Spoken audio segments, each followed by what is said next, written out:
Let us begin by leaving the modern world behind. Let the room around you fade away. Let the noise of the day dissolve into the steady, rhythmic sound of the ocean. Imagine you are standing on a cold, windswept coastline in the far north. The year is 1919. The Great War, the war to end all wars, has finally ground to a halt. The guns have fallen silent across the muddy fields of France, and the world is taking a collective, exhausted breath. But our story does not begin in the trenches. It begins in the cold, grey waters of Scapa Flow, a natural harbour in the Orkney Islands of Scotland. The water here is steel grey, mirroring the overcast sky. It is a place of stark, rugged beauty, where the wind smells of salt and ancient stone. And here, gathered in this desolate bay, floats the pride of the German Imperial Navy, the High Seas Fleet.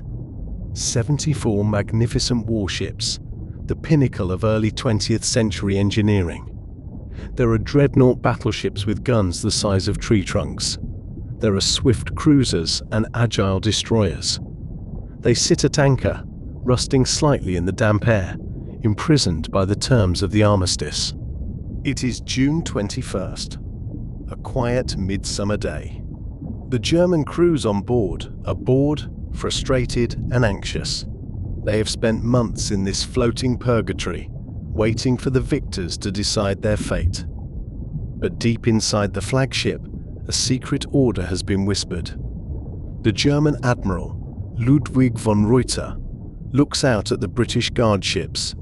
He waits for them to leave for training exercises, and when the horizon is clear, he gives the signal. It is a silent signal. Flags are hoisted, lanterns are flashed. Below decks, men rush to open the seacocks, the valves that let the ocean in. They smash the pipes. They leave the watertight doors open. Slowly, imperceptibly at first, the great fleet begins to die. Imagine the sound. The groaning of metal as thousands of tons of steel lose their buoyancy. The rush of water flooding into engine rooms, swirling around the cold boilers. On the surface, the ships begin to list. The Friedrich de Gross, a leviathan of war, rolls over like a sleeping whale, turning in its dreams. Air escapes from the hulls with a low, mournful hiss, sending geysers of white water into the air. One by one, the pride of Germany slips beneath the waves. The British sailors, realizing too late what is happening, rush back in their small boats, shouting, firing warning shots, but they can do nothing to stop gravity. The ocean claims them. In the span of a single afternoon, the second largest navy in the world vanishes. It is an act of defiance, a suicide pact of steel, ensuring that these ships would never fall into British hands. As the bubbles settle and the water of Scapa Flow becomes calm once again, a profound silence descends. The German navy is gone. The surface is empty. For the victorious Allies, this feels like the end. They draft the Treaty of Versailles with a heavy hand. They are determined to ensure that Germany can never again threaten the seas. The treaty is strict, detailed, and unforgiving. It allows Germany a tiny token navy for coastal defense. A few old battleships, a handful of cruisers. But there is one line in the treaty that is absolute. One sentence that is meant to be the final nail in the coffin of German naval power. It simply states, Germany is forbidden to construct or acquire any submarines. The U-boat, the weapon that had nearly starved Britain into submission during the war, is banned, extinct. To the world, the story of the German submarine is over. The sea wolves have been hunted to extinction, their dens destroyed, their future erased. But history is rarely a straight line. Often, it flows like an underground river, unseen, unheard, but moving with powerful force beneath the surface. While the politicians in Paris and London congratulated themselves on securing peace, a different kind of feeling was taking root in the naval cities of Germany. In Kiel and Wilhelmshaven, the shipyards were quiet, but they were not empty. The men who had designed the U-boats, the engineers who understood the delicate mathematics of pressure and buoyancy, had not forgotten their craft. You cannot outlaw knowledge. You cannot sign a treaty that erases an idea. The German Navy, now called the Reichsmarine, was small, humiliated, and stripped of its weapons. But inside the officers' messes, amidst the clinking of coffee cups and the haze of cigar smoke, there was a quiet resolve. They looked at the map of the world. They saw the Atlantic Ocean, that vast, critical highway that connected Europe to the Americas. They knew that if Germany were ever to rise again, it would need to control that highway. And they knew that they could never do it with battleships. They could not outbuild the British or the Americans. The only answer was the submarine, the invisible weapon. But how? How do you build a weapon that is explicitly illegal? How do you design a war machine when the whole world is watching your factories? You do it in the shadows. You do it with patience. You do it by pretending to do something else entirely. The year moves forward to 1922. The world is dancing to the jazz age. The horror of the trenches is being replaced by the optimism of a new decade. But in a nondescript office building in The Hague, in the Netherlands, a new company opens its doors. It has a boring, bureaucratic name: Ingenieurskantoor voor Scheepsbouw. In English, it means the engineer's office for shipbuilding. To the casual observer, it is just a Dutch engineering firm, looking to design civilian ships, perhaps some tugboats or ferries for the merchant marine. But this company is a mask. It is a ghost. It is funded secretly by the German Navy. Its staff is made up of German naval architects and engineers who have quietly slipped across the border, carrying their slide rules and their blueprints in nondescript briefcases. Here, in the safety of a foreign country, hidden in plain sight, the heart of the U-boat begins to beat again. Imagine the atmosphere in these offices. It is quiet, scholarly work. There is no clang of hammers here, no roar of furnaces, just the soft scratching of pencils on paper, the rustle of large sheets of drafting linen being unfolded. These men are working on a puzzle of immense complexity. They are analyzing the mistakes of the previous war. They ask themselves, why did we lose? The old U-boats were too slow. They were blind at night. They could not dive deep enough to escape the depth charges. The engineers begin to sketch new shapes. They dream of a boat that is smaller, harder to detect. A boat that can dive faster than any crew has ever dared. They are not building these boats for Germany. Not yet. That would be too dangerous. Instead, they offer their designs to other countries. They build a submarine for Finland. They build one for Spain. They build one for Turkey. These countries are happy to pay for German engineering. They do not realize that they are serving as guinea pigs. Every bolt, every valve, every engine test is data. The German engineers are testing their theories, refining their designs, and training their minds, all while the Allies pay no attention. It is a long, slow game, a game of years. The 1920s fade into the 1930s. The political wind in Germany begins to shift. A new, darker power is rising in Berlin, a regime that speaks of breaking chains and restoring glory. The constraints of the Treaty of Versailles are beginning to fray. The secret money flowing to the Dutch office increases. The designs become more ambitious. Among the officers watching this progress is a man named Karl Dönitz. Remember this name, for he is the soul of our story. In the early 1930s, he is just a senior officer, a veteran of the First World War who had spent time as a prisoner of war in Britain. He is a man of intense focus, a man who does not care for the pomp and ceremony of the surface navy. He does not care for big guns or shiny parades.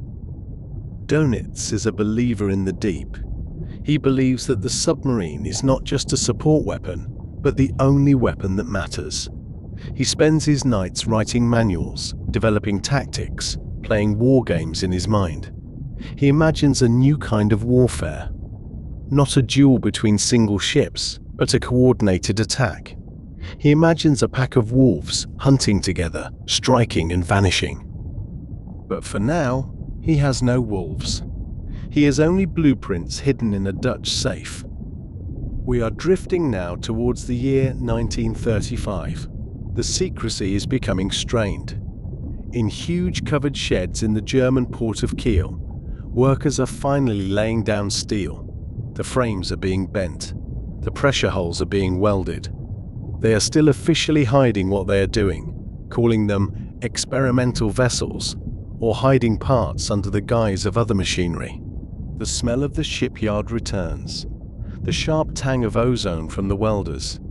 The heavy scent of red lead paint. The sounds of industry are rhythmic, almost musical. A steady thump thump thump of the riveting hammers that echoes across the water. They are building the Type 2. It is a small boat, cramped and coastal, derisively called the dugout canoe by the sailors. But it is a start. It is a seed. And on the drawing boards, the masterpiece is taking shape. The Type 7. The boat that will terrorize the Atlantic. The boat will become the most produced submarine in history. But as you listen to this, imagine the ocean waiting. The Atlantic is vast and indifferent. It does not care about treaties or blueprints. It rolls on, wave after wave, hiding its secrets. It waits for the men, and it waits for the iron coffins they are building. The stage is set. The actors are taking their places. The silence of scupper flow has been replaced by the hum of secret industry. The ghost fleet is gone, but something new is rising to take its place. Something sleeker, darker, and infinitely more dangerous. As we end this chapter, visualize the blueprint of a U-boat unrolling on a desk. The white lines on the blue paper are precise and clean. They look innocent, just geometry and physics. But within those lines lies the potential for a storm that will engulf the world. The ink is dry. The steel is ready. The wolves are about to be born. We move now from the cold, open waters of Scapa Flow to the quiet, civilized streets of The Hague in the Netherlands. It is the mid-1920s. The war is a fading memory for most, a scar that is slowly healing. In this city of diplomats and international law, life is orderly. Bicycles rattle over cobblestones, and the canals reflect the tall brick houses. Tucked away in one of these buildings is an office that looks like any other. There is a brass plaque on the door. A receptionist types quietly in the lobby. But if you were to walk past the reception, down the hallway, and into the drafting rooms, you would sense a different energy. The air here is thick with cigarette smoke and the smell of graphite. The blinds are often drawn. The men working here speak in low voices, their German accents sharp and precise. This is the Ingenieurskantor für Schiffsbau, the engineering office for shipbuilding. It is a shell, a mask. Behind the facade of designing commercial vessels, the German Navy is alive and well. It is here that the ghost fleet begins to take physical form. Imagine the challenge these men faced. They were architects of a weapon they were forbidden to build. They had no shipyards to test their theories. They had no steel to cut. All they had was paper and mathematics. They had to build the future of naval warfare entirely in their minds. They looked back at the submarines of the Great War. Those old boats had been dangerous, yes, but they were also flawed.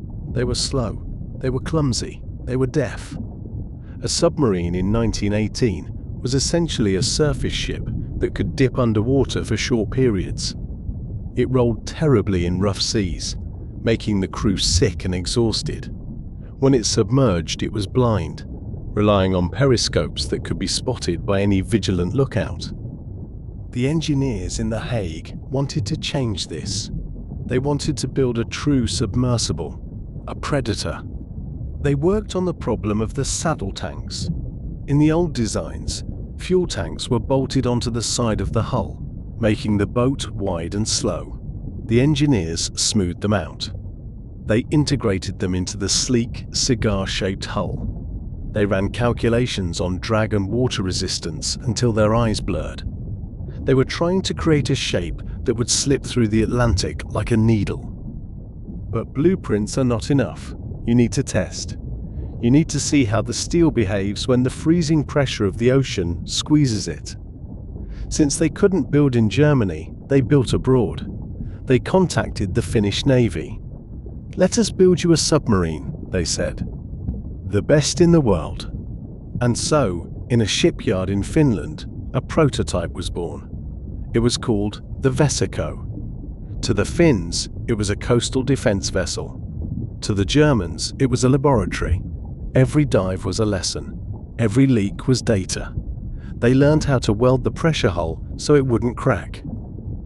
They learned how to arrange the batteries, massive, heavy lead-acid cells, so they wouldn't leak poisonous chlorine gas if seawater touched them. While the engineers were perfecting the machine, another man was perfecting the method. We travel now to the mind of Karl Dönitz. In the 1920s and early 30s, the German naval leadership was obsessed with big ships. They wanted battleships. They wanted to recreate the high seas fleet. They looked at the British Royal Navy with envy. But Dönitz was different. He was a man of the shadows. He had served on U-boats in the First World War. He knew the terror of the depth charge. He knew the frustration of hunting alone. Picture him in his study late at night. The rest of the house is asleep. He is surrounded by maps of the Atlantic. He's not looking at the coastal waters. He is looking at the air gap, that vast, empty stretch of ocean in the middle of the Atlantic where airplanes could not reach. Dönitz realized that the old way of fighting was wrong. In the last war, U-boats were sent out like lone hunters, a single wolf prowling the woods. If that wolf found a convoy of ships, it could sink one, maybe two. But then the escorts, the destroyers, would pounce. The lone wolf would be forced down, pinned to the ocean floor, and hunted until its air ran out. Dönitz took a pen and began to sketch a new idea. What if the wolves didn't hunt alone? He called it Rudel tactic, pack tactics, the Wolfpack. In his vision, the U-boats would be spread out in a long line across the convoy routes, like a tripwire. When one boat spotted a convoy, it would not attack. Not yet. It would stay low. It would shadow the ships, staying just out of sight on the horizon. It would use its radio to call the others. "Here," the signal would say. "They are here." And the other boats would come. They would swarm from hundreds of miles away. They would gather in the dark. And then, when the odds were overwhelming, they would strike together. Chaos. Confusion. Overwhelmed defenses. It was a brilliant, terrifying theory. But to the admirals in Berlin, it was just a fantasy. They laughed at him. They called his U-boats toys. They wanted cannons, not torpedoes. Dönitz was pushed to the side, a visionary screaming into the wind. But time was on his side. The year becomes 1933. The political landscape of Europe fractures. The new regime in Germany creates a hunger for weapons. The secrecy in The Hague begins to lift. The components, the engines, the periscopes, the torpedo tubes are quietly shipped from the Netherlands back to Germany. They arrive in the port of Kiel. Special sheds are built, covered with tarpaulins to hide the work from curious eyes and spy planes. The workers are sworn to silence. The welding torches flare in the gloom. They are building the Type 2 U-boat. It is small, cramped, and carries only a handful of torpedoes. The crews call it the Einbaum, the dugout canoe. It is not an ocean-going killer. It is a training boat. But it is real. It is steel. It dives. In 1935, the final mask drops. Germany signs a naval agreement with Britain. The British, weary of war and hoping to appease Hitler, agree that Germany can have a navy. They agree that Germany can have submarines. They think they are being generous. They think they can control the size of this new fleet. They do not know that the fleet is already built. Within days of the treaty being signed, the sheds in Kiel are opened. The first U-boats slide into the water. They are grey, slick, and low. They look like predators, the U-1, the U-2, the U-3. Dönitz is given command of this new force. He stands on the dock, watching his toys bob in the harbour. He has very few men. He has very few boats. But he has his theory. And he has a new generation of young sailors who look at him with absolute devotion. He begins to train them. Imagine the Baltic Sea in winter. It is a harsh, unforgiving place. Ice forms on the rigging. The spray freezes instantly on the sailors' coats. This is where Dönitz forges his crews.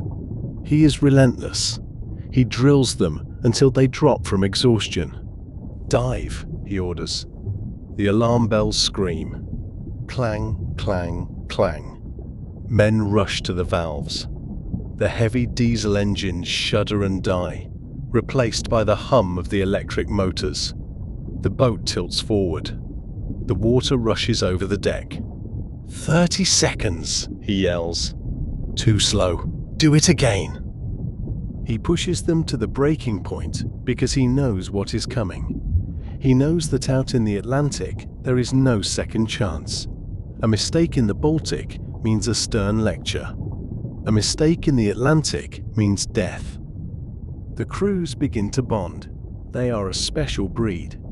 They are not like the surface sailors with their clean uniforms and hammocks. U-boat men wear leather jackets. They grow beards. They share the same air, the same food, the same bunk. There is no privacy in a steel tube. The captain eats next to the mechanic. The radio operator sleeps next to the torpedo man. They become a single organism. As the late 1930s arrive, the world is becoming darker. The newspapers are full of ultimatums and border disputes. But in the U-boat school, there is only the mission, and Dönitz needs a better boat. The little Taipus are good for the Baltic, but they cannot reach the Atlantic shipping lanes. He goes back to the engineers. He unrolls the plans that were drawn in The Hague years ago. "Build me this," he says. He points to the designs for the Type 7s. This is the boat that will change history. It is the perfect balance of size and stealth. It is small enough to dive quickly, but large enough to carry 5 torpedo tubes and fuel for thousands of miles. It is a masterpiece of lethal efficiency. The shipyards shift into high gear. The Type Savvies begin to take shape. They are the grey wolves that Dönitz has dreamed of. But as we close this chapter, the ocean is still quiet. The merchant ships of Britain and America sail peacefully. Passengers line the rails of ocean liners, drinking champagne, looking out at the sun setting over the water. They do not know what is happening in the shipyards of Kiel. They do not hear the welding torches. They do not see the young men in leather jackets learning how to calculate the speed of a target. The weapon has been forged. The tactics have been written. The leader is ready. All that is left is the spark. We stand now on the edge of the water. The year is 1938. The location is the sprawling, smoke-filled harbour of Kiel, on the Baltic coast of Germany. If you were to close your eyes and listen, you would hear the symphony of a nation preparing for something massive. It is a rhythmic, metallic heartbeat. The screech of cranes lifting heavy steel plates, the hiss of compressed air, the shouting of foremen drifting over the wind, and beneath it all, the gentle, constant lapping of the dark water against the pilings. We are here to witness the birth of a legend. We are here to see the awakening of the Type 7s. In the previous years, the designs were just lines on paper, hidden in Dutch safes. But now, they have risen from the blueprints. They are towering realities of steel and iron. Walk with me down the long concrete pier. To your left and right, resting in the dry docks, are the hulls of the new fleet. They do not look like ships. Ships have decks for walking, windows for seeing, rails for leaning. These machines look like sea creatures that have been hardened into metal. The Type 7 is the workhorse. It is not the largest submarine ever built, nor the fastest, but it is perfect in its deadly efficiency. It is 67 meters of focused engineering. As you look at it in the dry dock, stripped of the water that usually hides it, you see its true shape. It is a long, sleek cylinder, tapered at both ends. It looks fast even when it is standing still. The hull is painted a dull, flat grey. It is the colour of a storm cloud. It is the colour of the Atlantic itself on a winter's day. This is Hellgrau, a camouflage designed to make the boat disappear into the mist. Come closer. Reach out in your mind and touch the hull. The steel is cold, smooth, and unforgiving. It is thick, high-grade pressure steel, designed to withstand the crushing embrace of the deep. This outer skin you see is actually a casing, a hydrodynamic shell that allows the water to flow smoothly over the boat. But inside this shell lies the true heart of the vessel, the pressure hull. It is a smaller, tighter cylinder, a steel bottle that holds the air, the warmth, and the lives of 44 men. On the sides of the hull, you see the saddle tanks. They bulge out slightly, giving the U-boat a muscular, broad-shouldered look. These tanks hold the diesel fuel that feeds the engines, and they serve as the ballast tanks that allow the boat to dive. When the order comes, vast valves will open. The air will rush out with a roar, and the heavy ocean water will flood these tanks, dragging the boat down into the deep. But for now, the boat is dry. It is waiting. High above the deck stands the Wintergarten, the conning tower. It is the brain of the beast. It is a narrow platform where the captain will stand, binoculars pressed to his eyes, scanning the horizon for the smoke of a convoy. It is from here that the attack periscope rises, a single, unblinking eye that will watch the world from beneath the waves. Let us step aboard. Let us climb the narrow ladder, down through the hatch, into the belly of the machine. The air inside is different. Even now, before it has ever sailed, it smells of industry. It smells of rubber gaskets, fresh white paint, and the heavy grease used to lubricate the torpedo tubes. It is a tight, intimate world. The corridor is so narrow that two men can barely pass each other without turning sideways. Every inch of space is used. Every wall is covered in wheels, valves, dials, and pipes. It looks like the inside of a clock, magnified 1,000 times. To the aft, the back of the boat, lies the engine room. Here sleep the twin diesel monsters. These engines are marvels of German engineering. When they wake up, they will fill this space with a deafening roar and a heat that makes the air shimmer. They are the muscles that will push the boat through the surface waves. But further back, silent and waiting, are the electric motors. These are for the underwater world. They are silent. They sip power from massive batteries hidden beneath the floorboards. When the boat dives, the diesels die, and the electric motors take over, pushing the boat through the silence of the deep like a ghost.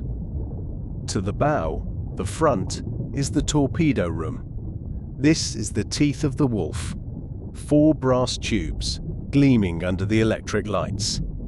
Stacks of torpedoes, greased and deadly, line the walls. And here, in this room of weapons, is also where the crew sleeps. There are no private cabins on a Type 7. The sailors sleep in hammocks slung over the torpedoes. They sleep with their heads resting on the machines of war. It is a hot bunk system. As one man wakes up to go on watch, another man, exhausted from his shift, climbs into the warm hammock he just left. The boat never sleeps. The crew that will man this vessel is arriving now. Watch them as they gather on the pier. They are young, agonizingly young. Most are in their early 20s. They look sharp in their navy blue uniforms, their faces clean-shaven, their eyes bright with a mix of excitement and anxiety. They have been trained by Dunits to be the elite. They are the Grey Wolves. They begin the ritual of loading the boat. It is a human chain of labor. They pass boxes of food down the hatch, crates of lemons to fight scurvy, sides of smoked ham, tins of dark bread. They load thousands of liters of diesel fuel. They load fresh water. They are packing for a long journey into the void. And they are loading something else, something invisible. They are loading a culture. The U-boat crews are different. They know that once they leave the pier, the strict discipline of the Navy dissolves into the brotherhood of the boat. Out there, no one salutes. Out there, the captain is not a distant god, but a father figure, the old man, who eats the same moldy bread and breathes the same stale air. The date moves forward. It is August 1939. The summer is ending. The days are getting shorter. The wind blowing off the North Sea has a new chill in it. The political radio broadcasts are becoming hysterical, screaming about Poland, about corridors, about ultimatums. The world is holding its breath. But the U-boat fleet does not wait for the war to start. Donitz is a predator who knows that you do not leave the den after the hunt begins. You must be in position before the prey arrives. So, in the middle of August, a quiet order goes out. It is not a broadcast. It is a sealed envelope handed to the captains. Deploy to the Atlantic. Wait. One by one, the Grey Wolves slip their moorings. There are no bands playing. There are no cheering crowds waving flags. This is a secret exodus. They leave at dawn or at dusk, slipping out of Kiel, navigating through the Kiel Canal and out into the North Sea. Watch the U-30. Watch the U-47. Watch the U-99. They move slowly through the coastal waters. The sailors stand on the deck for the last time, breathing the fresh air, looking back at the green fields of Germany. They know, deep down, that many of them will not see this land again. They watch the lighthouses blink their farewells. They navigate north, hugging the coast of Norway, slipping through the fog to avoid British patrols. They are heading for the Atlantic Gap. They are heading for the deep water. As they leave the shallow seas and hit the true Atlantic, the world changes. The ocean becomes a living thing. The swells grow huge rolling mountains of water that lift the small U-boat up and smash it down again. The bow cuts through the waves, sending sheets of white spray over the conning tower. The men on the bridge are soaked, tasting the salt, their oilskins dripping. They dive. The alarm sounds. Alarm! The men drop through the hatch. The heavy steel lid is slammed shut and spun tight. The vents open. The ocean rushes into the ballast tanks with a roar that vibrates through the hull. The boat grows heavy. The rolling of the surface stops. The swaying ceases. As the periscope dips beneath the waves, silence claims them. They are now in their element. They are suspended in the twilight. The only sound is the hum of the electric motors and the quiet breathing of 40 men. They are moving to their waiting stations. Imagine them now, scattered across the vast map of the Atlantic. They are tiny specks in an infinite ocean. Some are sitting off the coast of Ireland. Some are drifting near the Bay of Biscay.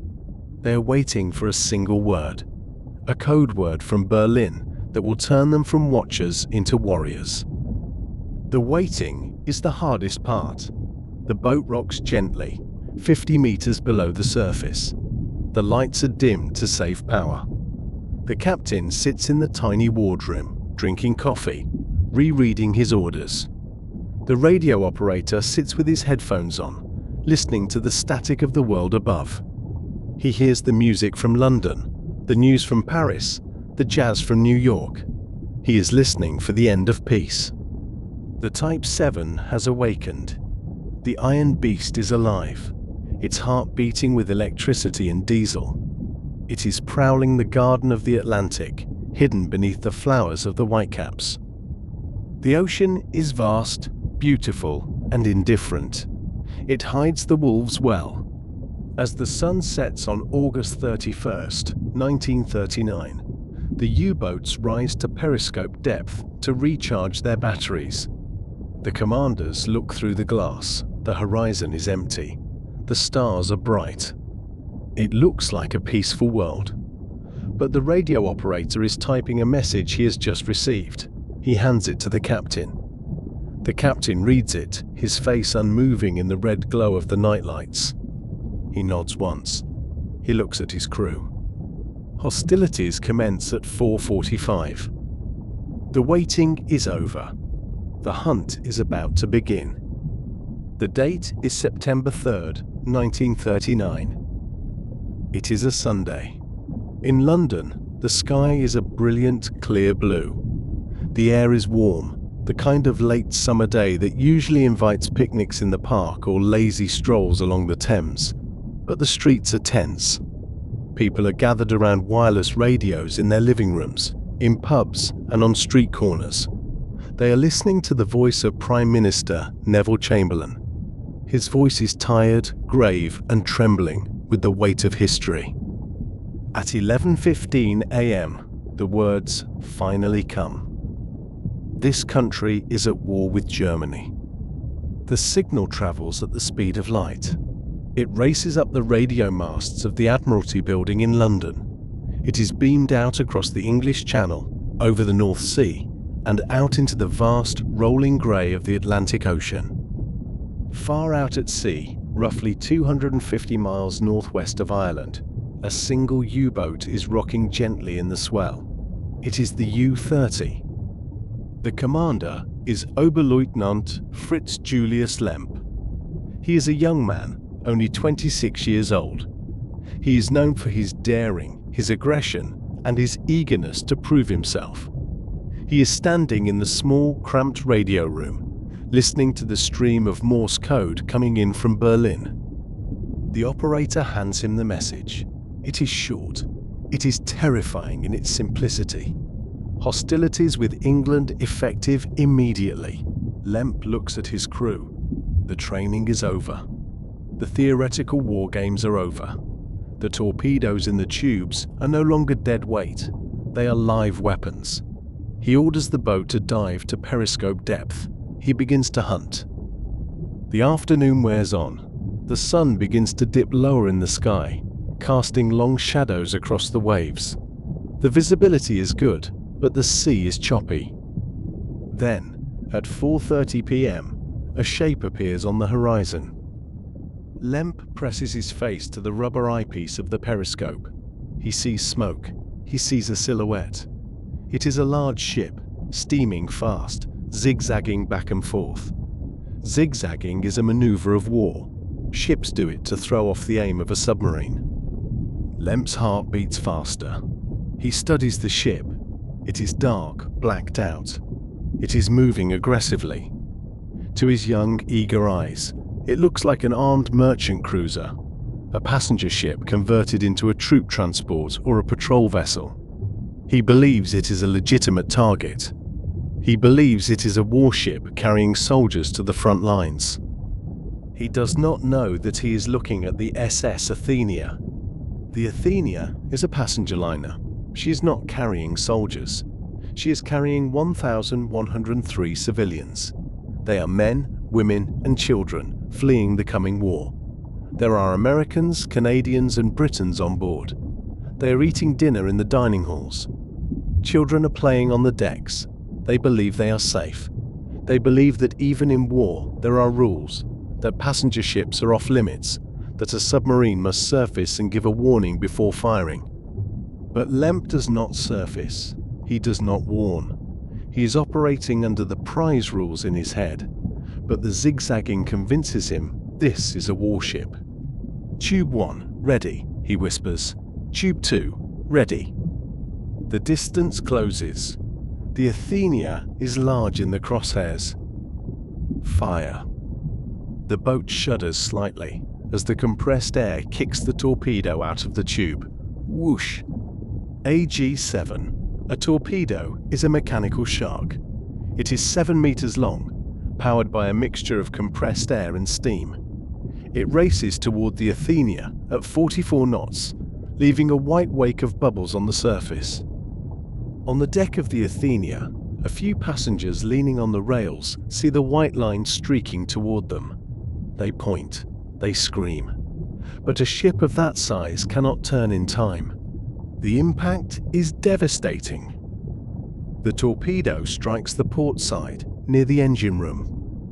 Boom. The explosion tears a massive hole in the steel hull. The ocean rushes in. The lights on the ship flicker and die, plunging the corridors into darkness. The dining room becomes a chaos of flying plates, overturned tables, and screaming passengers. The smell of cordite and burning oil fills the air. The ship lurches, listing heavily to one side.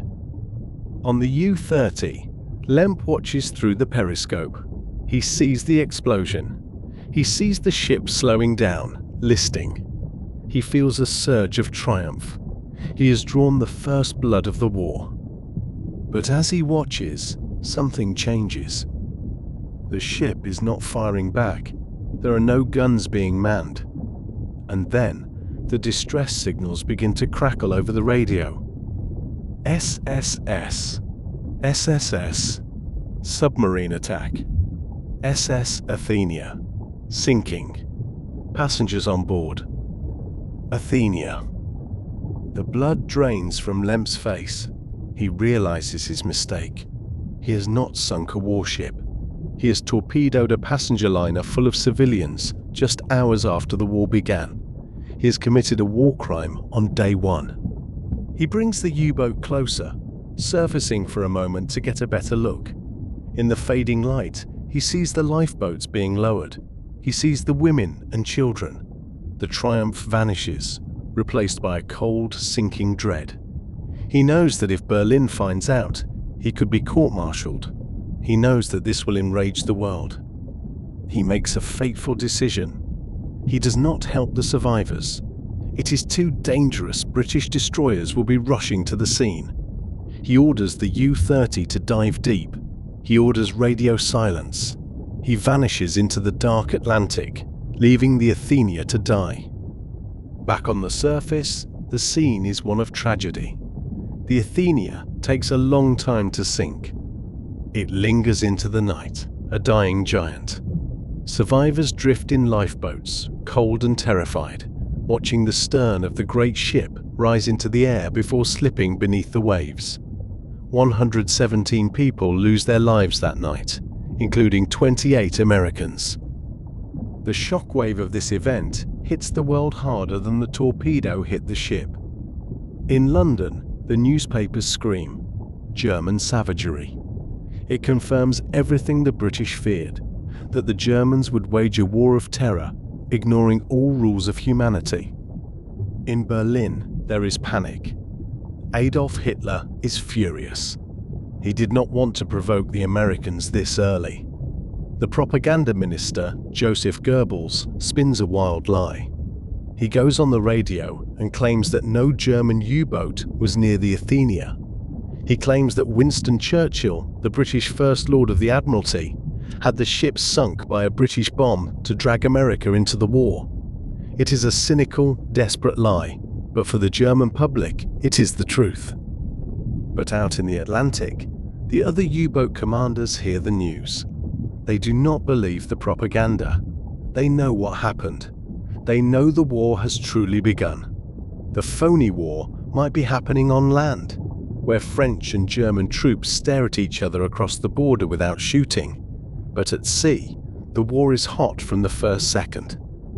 The Athenia incident changes the rules. The British begin to convoy their ships immediately. They dust off the strategies from 1918. Merchant ships are told to paint themselves grey, to sail in groups, to zigzag. The ocean becomes a darker, more hostile place.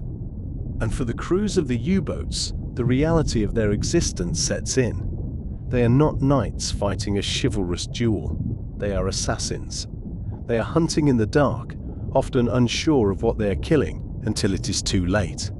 Let us linger for a moment on the U-30 as it slinks away from the crime scene. Imagine the atmosphere inside the boat. Lemp is silent. The crew is silent. They know they have done something terrible, even if it was a mistake. The excitement of the first spark has turned into a heavy burden. They are now outlaws. They stay at sea. They cannot go home yet. They have to continue the patrol. For weeks they prowl the ocean, sinking 2 more small ships, but the shadow of the Athenia hangs over them. When U-30 finally returns to Germany, weeks later, Lemp is not greeted with a parade. He is spirited away to Berlin in secret. He meets with Admiral Dönitz. He explains the zigzagging, the confusion. Dönitz believes him. They decide to bury the truth. The logbook of the U-30 is altered. The page containing the attack on the Athenia is removed and rewritten. It is a secret that will be kept until the end of the war. But the spark has been struck. The fire has been lit. The Atlantic is no longer a highway for trade. It is a battlefield. As we end this chapter, visualize the vast ocean at night. The wreckage of the Athenia is drifting away. The lifeboats have been rescued by British destroyers. The survivors shivering under blankets, drinking hot tea, telling their stories of the invisible monster that struck from the deep. Far below them, the U-boats are moving. They are spreading out. The U-47, the U-48, the U-99. They are moving toward the shipping lanes. The happy time is approaching. The wolves have tasted blood, and now the hunt begins in earnest. The silence of the pre-war ocean is gone forever. Now, there is only the sound of the sonar ping, the roar of the diesel, and the wait for the next torpedo. The calendar turns to October. The year is still 1939. The war is barely a month old. In the cities of Europe, the lights are going out as the blackouts begin. But far to the north, in the cold waters of Scotland, the lights of nature are just beginning to dance. We return to Scapa Flow. Do you remember this place? It is the natural harbour in the Orkney Islands, where the German High Seas Fleet sank itself 20 years ago. To the British Royal Navy, Scapa Flow is sacred ground. It is their fortress. It is the home of the Home Fleet. It is surrounded by a ring of islands, protected by strong currents, submarine nets, and patrol ships. The British believe it is impregnable. They believe no submarine could ever get in. But in Germany, Admiral Karl Dönitz is looking at a map. He sees a flaw. He calls for one of his best commanders, a man named Günther Prien. Prien is 31 years old. He is a small, intense man with a sharp nose and a confident stride. He is the commander of the U-47. Imagine the scene. It is a Sunday. Prien reports to the Admiral's office. The room is quiet. Dönitz lays a chart on the table. He points to a narrow, treacherous channel called Kirk Sound. It is one of the eastern entrances to Scapa Flow. The British have blocked it with old ships sunk on purpose to stop submarines, but Dönitz sees a gap. A tiny, 17-meter wide gap between the sunken ships and the shore. He looks at Prien and says, "I believe it is possible to get in. I believe a commander with steady nerves could slip through on the surface at night when the tide is high." Prien looks at the map. It looks like a suicide mission. If he gets in, he will be trapped inside the enemy's main base. If he is spotted, there is no escape. He asks for time to think. He takes the map home. He sits at his desk, the smoke from his cigarette curling into the air, studying the currents and the depths. The next morning, he returns. He stands before the Admiral and says simply, "I will do it." The U-47 leaves port on October 8th. They do not tell the crew where they are going. They sail north into the North Sea. To maintain secrecy, they do not dive. They stay on the surface, hiding in the vast emptiness of the ocean. The crew is confused. Why are they heading north? Why are they avoiding the shipping lanes? The days pass. The weather is rough. The boat rolls and pitches. The men eat their meals holding onto their plates. The smell of diesel and damp wool fills the air. Finally, on the evening of October 13th, they arrive off the coast of the Orkney Islands. Preen calls the crew together. He reveals the secret. "We are going into Scapa Flow," he tells them. "We are going into the lion's den." The mood on the boat shifts instantly. The fear is there, but so is the excitement. They are about to attempt the impossible. Night falls. It is a moonless night, which is good for hiding. But as they approach the coast, a strange light begins to glow in the northern sky. The Aurora Borealis, the northern lights. Great curtains of ghostly green and purple light flicker across the heavens. It is beautiful, but for a submarine trying to hide, it is a disaster. The whole bay is illuminated. Preen curses the lights, but he does not turn back. The U-47 approaches Kirk Sound. The tide is rushing in. The current is violent, swirling and pushing the boat toward the rocks. Preen stands on the conning tower, gripping the rail. His eyes are adjusting to the dark. He can see the dark shapes of the block ships, the old rusted hulls the British sank to block the way. He has to thread the needle. He orders the helm hard over. The submarine shudders as the current catches it. They are slipping between the sunken ships. Suddenly, a terrible scraping sound echoes through the hull. Metal on metal. The U-47 has snagged on the anchor cable of a block ship. The boat shudders. For a heart-stopping moment, they are stuck. If a British sentry looks down now, they are dead. But Preen keeps his nerve. He orders the engines to rev-run. The boat lurches free. They slide through the gap. The scraping stops. The water opens up. They are in. They are inside Scapa Flow, the holy of holies of the Royal Navy. Preen expects to see the entire British fleet anchored in front of him. He expects battleships, aircraft carriers, cruisers. He scans the bay with his binoculars. It is empty. For a moment, panic sets in. Have they come all this way for nothing? The main fleet has left for patrol just days before. The bay is vast and silent. Preen turns the boat north. He hunts. Then, against the northern shore, he sees a silhouette. It is massive. A castle of steel rising from the water. It is the battleship HMS Royal Oak. Behind it sits a seaplane tender, the Pegasus. The Royal Oak is an older battleship, a veteran of the First World War, but she is still a symbol of British power. On board, 1,200 sailors are asleep in their hammocks. They are safe. They are in Scapa Flow. The war feels very far away. Preen lines up his shot. The distance is 3,000 meters. Fire tube 1, fire tube 2, fire tube 3. The boat jumps as the torpedoes leave the tubes. The crew counts the seconds. 1, 2, 3. 3.5 minutes pass. A dull thud echoes across the water. One torpedo has hit. It strikes the bow of the Royal Oak. On board the battleship, the impact shakes the ship, but it is not fatal. The sailors wake up, confused. They check the instruments. They think perhaps something on the ship has exploded, maybe a paint locker or a CO2 bottle. They do not think of submarines. It is impossible for a submarine to be here. Many sailors go back to sleep. On the U-47, Preen is furious. Only one hit, and the ship is not sinking? He turns the submarine around. He reloads the tubes. This is the moment of greatest danger. He should leave. He has poked the bear, but he stays.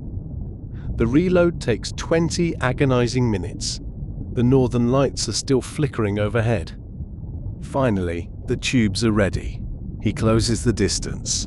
He is now heavily focused. He fires 3 more torpedoes. This time, there is no mistake. 2 torpedoes strike the Royal Oak amidships. The explosion is catastrophic. A massive column of water and black smoke rises into the sky. The ship's magazine catches fire. The great battleship, 30,000 tons of steel, lifts out of the water and breaks its back. Inside the ship, the lights go out instantly. The ship rolls over rapidly. The sleeping sailors have no chance. The water rushes in through the open hatches. In 13 minutes, the Royal Oak is gone. 833 men and boys are lost. On the surface, the bay is chaos. Searchlights beam across the water. Small boats are rushing to pull survivors from the freezing oil-slicked water. Priyan does not watch the tragedy. He has done his job. Now he must escape. The U-47 turns back toward the narrow channel. The tide has turned. The current is now fighting them. They have to push the engines to full power to fight the water. They are moving slowly, painfully slowly, past the block ships again. A British destroyer is approaching, its searchlights sweeping the darkness. Priyan keeps the boat low. He hugs the shadows. The destroyer turns away. They slip back through the gap. The sound of the scraping wire does not return. They hit the open sea. They are out. Priyan orders the course set for Germany. He enters the logbook. 0215. We are outside again. Pity only one. The journey home is a celebration. When the news hits the world, it is a bombshell. Winston Churchill announces the loss to the House of Commons with a heavy heart. The British public is shaken. If Scapa Flow is not safe, nowhere is safe. When the U-47 arrives in Wilhelmshaven, a hero's welcome awaits. The crew is flown to Berlin. They are driven through the streets in open cars. Crowds cheer. Flowers are thrown. Gunther Priyan becomes the first U-boat commander to receive the Knight's Cross. He is dubbed the Bull of Scapa Flow. To celebrate, the crew paints a cartoon of a snorting bull on the conning tower of the U-47. It becomes their emblem. But amidst the medals and the speeches, the reality of the war has shifted. The British realize they are fighting a new kind of enemy, a skilled, fearless, and invisible enemy. The defenses of Scapa Flow are rebuilt. The gaps are closed. The door that Priyan opened is slammed shut forever. But the psychological blow has been struck. The U-boat is no longer just a nuisance. It is a strategic weapon capable of striking the heart of the enemy. As the U-47 sits in the dock, its diesel engines cooling, the crew sleeps the sleep of the exhausted. They have become legends. But the war is long. The Atlantic is waiting. And the happy time is just beginning. As you listen to the silence of your own room, imagine the cold water of Scapa Flow settling over the wreck of the Royal Oak. It is a tomb now, a war grave that remains undisturbed to this day. The metal is rusting. The barnacles are growing. The silence of the deep has claimed it, just as it claims everything in the end. The winter of 1939 fades away. The ice melts in the Baltic Sea. The long nights of the north begin to shorten. For the first few months of the war, the U-boat crews have lived a hard life. To reach the Atlantic Ocean, they have been forced to take a long, dangerous detour. They have had to sail from Germany up around the northern tip of Scotland, navigating through storms and British patrols just to reach the open water. It is a journey that wastes fuel. It wastes time. It leaves the crews exhausted before they even fire a single torpedo. But as the spring of 1940 arrives, the map of Europe is about to be redrawn. On land, the German army begins a lightning campaign. The world watches in shock as the tanks roll westward. They move through the Netherlands. They move through Belgium. They pour into France. The speed is overwhelming. But we are not here to watch the tanks. We are watching the sea. Admiral Donitz is watching the coastline of France. He has stared at this coast on his maps for 20 years. He knows that if Germany can control the ports on the Bay of Biscay, the war will change. These ports face directly into the Atlantic. There is no blockade to cross. There is no dangerous journey around Scotland. If the U-boats can sail from France, they will be at the throat of the British supply lines in hours, not weeks. In June 1940, France falls. The armistice is signed. The fighting on land stops. And then, a new kind of army arrives on the western coast of France. They do not come with tanks. They come with trucks full of torpedoes, crates of spare parts, and blueprints for dockyards. They are the logistics teams of the U-boat arm. They arrive in towns that sound like holiday destinations. Lorient, Saint-Nazaire, Brest, La Rochelle, Bordeaux. Imagine the scene. It is a beautiful summer. The sun is shining on the blue waters of the Bay of Biscay. The air smells of pine trees, salt and warm sand. It is a world away from the grey, freezing fog of the German bases. On July 7, 1940, the first U-boat enters the port of Lorient. It is the U-30, the same boat that sank the Athenia on the first day of the war. Commander Lemp stands on the bridge. He is not wearing his heavy winter oilskins. He is wearing his summer uniform. As the boat glides into the harbour, a military band is playing on the dock. The music drifts over the calm water. The crew looks out at their new home. They see stone quays. They see cafes with striped awnings. They see fresh fruit in the markets. After the cramped, smelling confinement of the submarine, this looks like paradise. This is the beginning of what history calls the golden age for the U-boat bases. The strategic advantage is massive. Think of the mathematics. Before, a U-boat had to carry enough fuel to travel all the way around the British Isles. It took a week just to get to the hunting grounds. Now, they simply cast off their lines, motor out of the harbour, and they are in the deep Atlantic. A boat that used to spend 2 weeks on patrol can now spend 4. The British realise with horror that the Atlantic has just become much smaller. The safe zones are gone. But the Germans know that this paradise is fragile. They know that the British Royal Air Force will come. They know the bombers will try to destroy these U-boats while they are docked. A submarine in the water is dangerous. A submarine tied to a pier is a sitting duck. So, a new sound begins to fill the air of the French coast. It is not the sound of seagulls or waves. It is the sound of construction. The Germans begin one of the largest engineering projects in history. They begin to build the U-boat pens. Imagine standing in Lorient or Saint-Nazaire in late 1940. The ground shakes. Thousands of workers are pouring concrete. They are not building normal buildings. They are building artificial mountains. These are the bunkers. They are cathedrals of reinforced concrete. The roofs are 7 meters thick. They are designed to withstand the heaviest bombs the Allies possess. They are massive, grey, imposing structures that still stand today, haunting the coast like ancient temples of war. Inside these pens, the U-boats find a safe haven. They glide into the wet docks, the massive steel doors closing behind them. Inside, under the electric lights, the boats are repaired. The engines are stripped down. The hulls are repainted. The torpedoes are loaded. For the crews, life in France becomes a strange mix of luxury and tension. When they return from a patrol, they are treated like princes. They are given the best food, the best wine, the best hotels. They travel to Paris on leave. They try to forget the smell of the diesel and the sound of the sonar.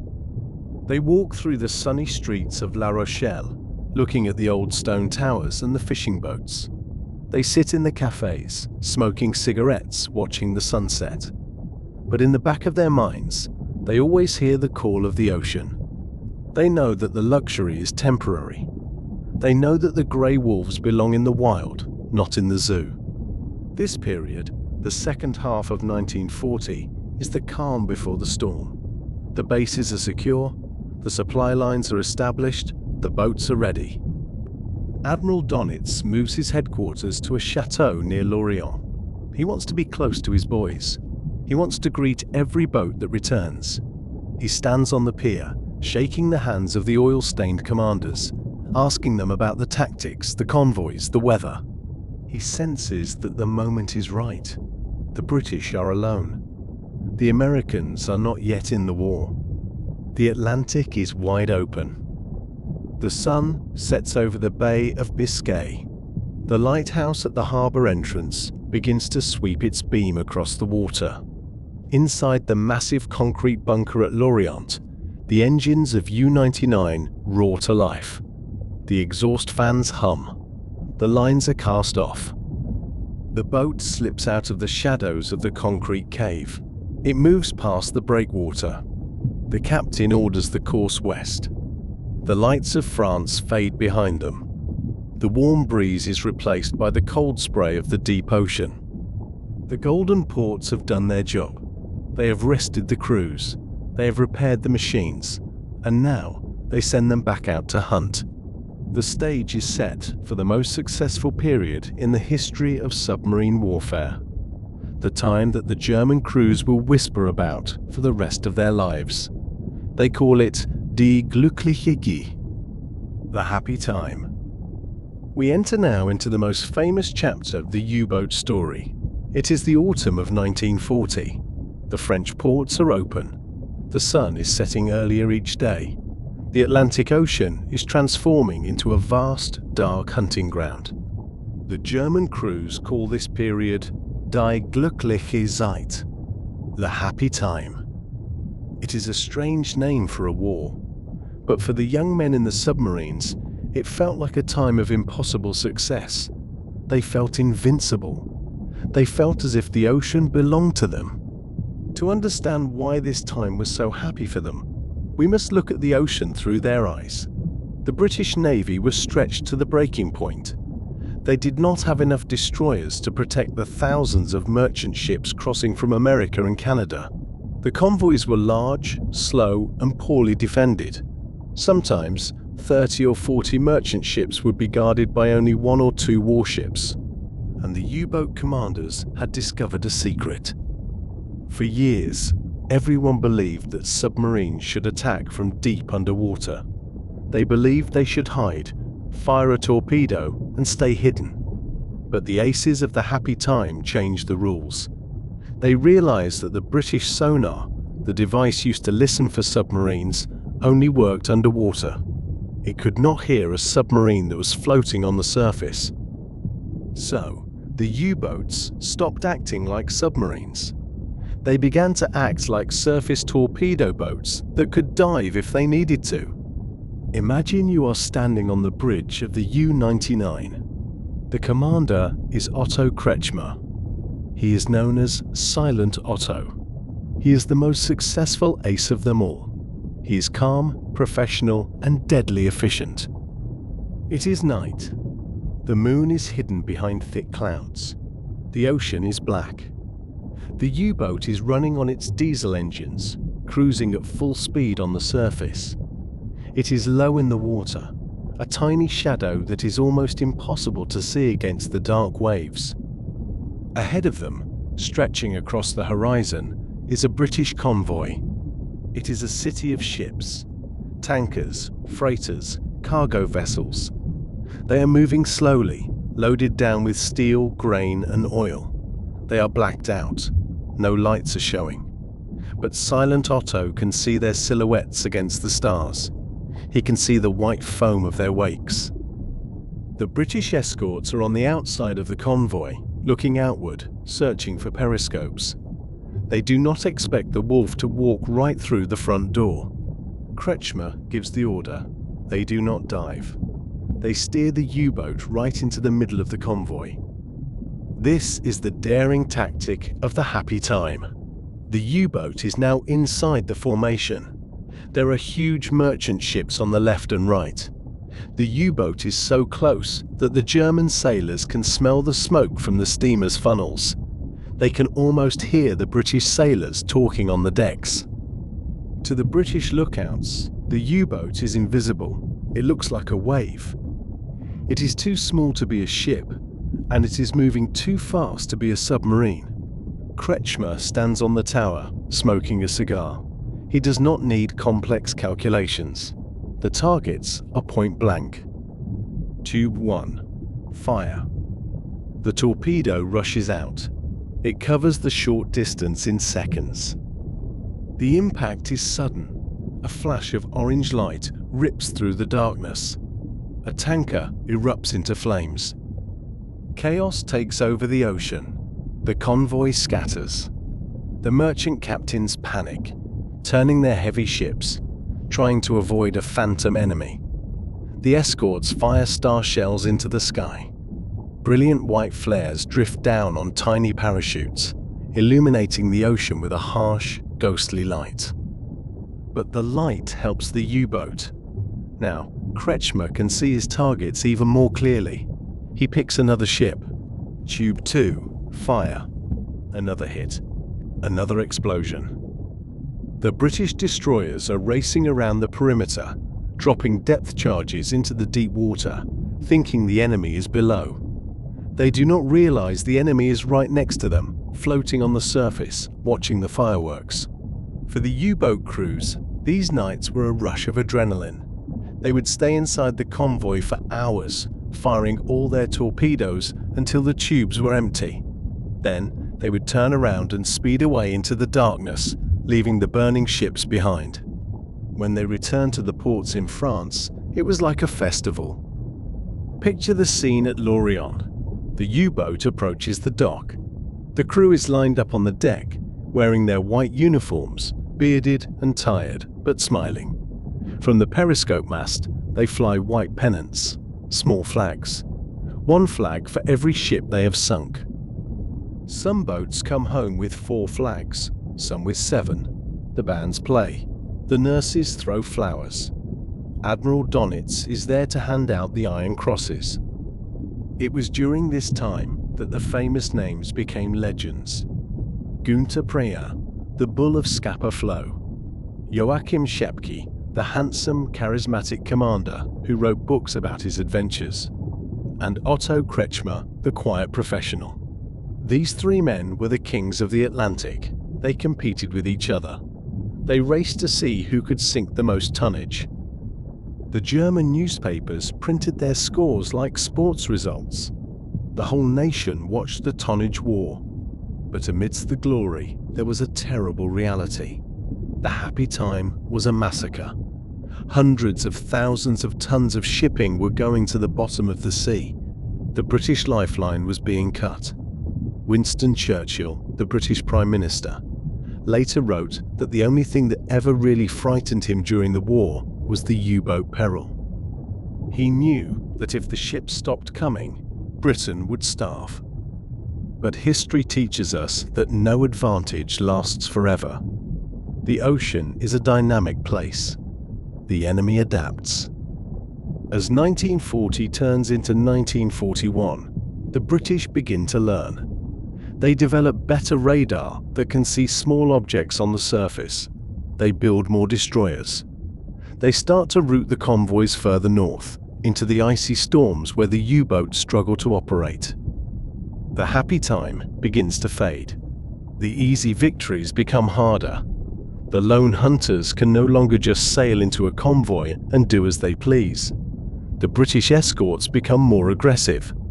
They stop looking only at the deep water and start watching the surface. One by one, the famous aces meet their fate. In March of 1941, A single dark week marks the end of the happy time. In that 1 week, the 3 great kings fall. Gunther Prian is lost at sea, his boat disappearing with all hands. Joachim Schepke is killed when a destroyer rams his U-boat in the fog. And Otto Kretschmer is forced to surface and is captured, spending the rest of the war in a prison camp in Canada. The shockwave goes through the U-boat force. The invincible heroes are gone. The mood in the French ports changes. The bands still play, but the laughter is quieter. The commanders who take over are younger, less experienced. They look at the empty chairs in the officers' mess and realize that the game has changed. The hunting ground is no longer a playground. The happy time is over. Now the hard time begins. But the war is far from finished. Admiral Donitz knows that he cannot win with just a few ace commanders. He needs a system. He needs a machine. He needs to stop sending lone wolves out to hunt. He needs to create a pack. And so, he turns his eyes to the west. He looks at the vast, empty center of the Atlantic, the air gap, the place where the British planes cannot reach.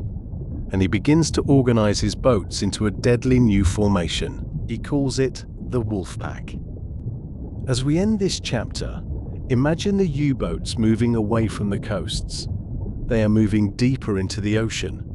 They are no longer lone knights fighting duels. They are becoming a swarm.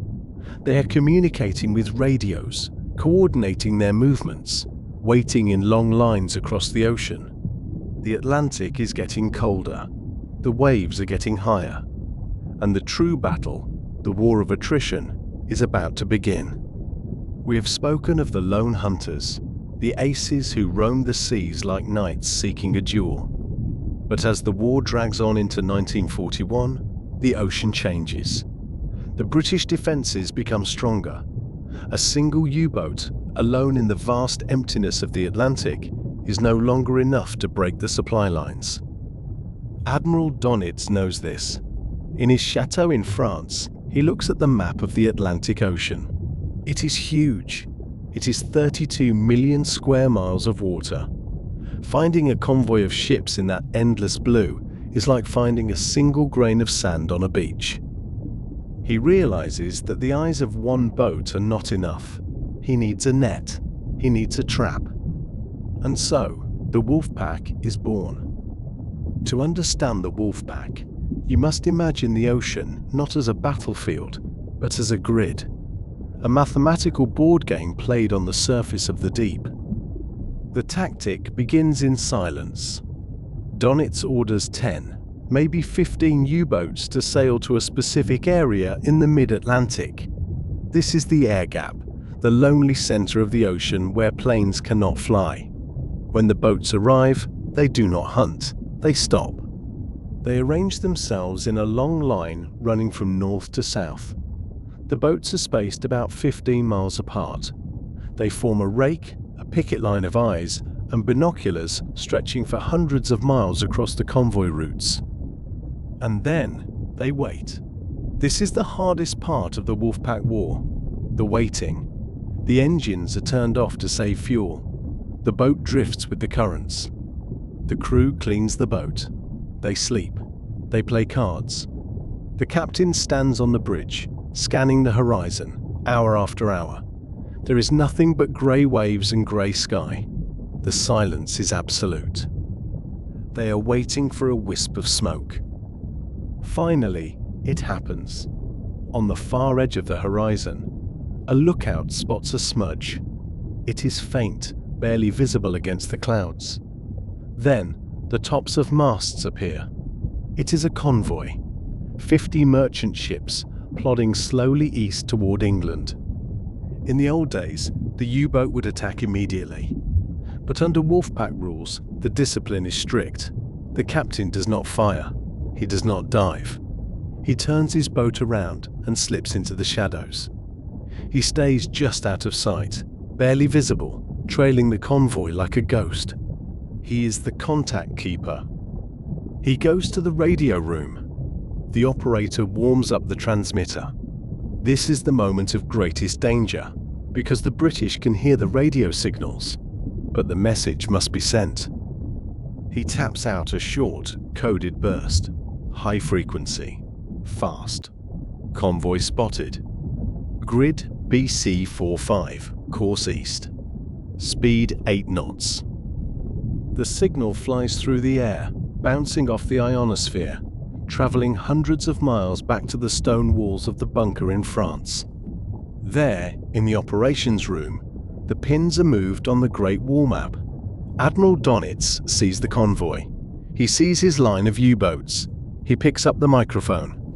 He sends a signal back to the ocean. It is a call to the pack.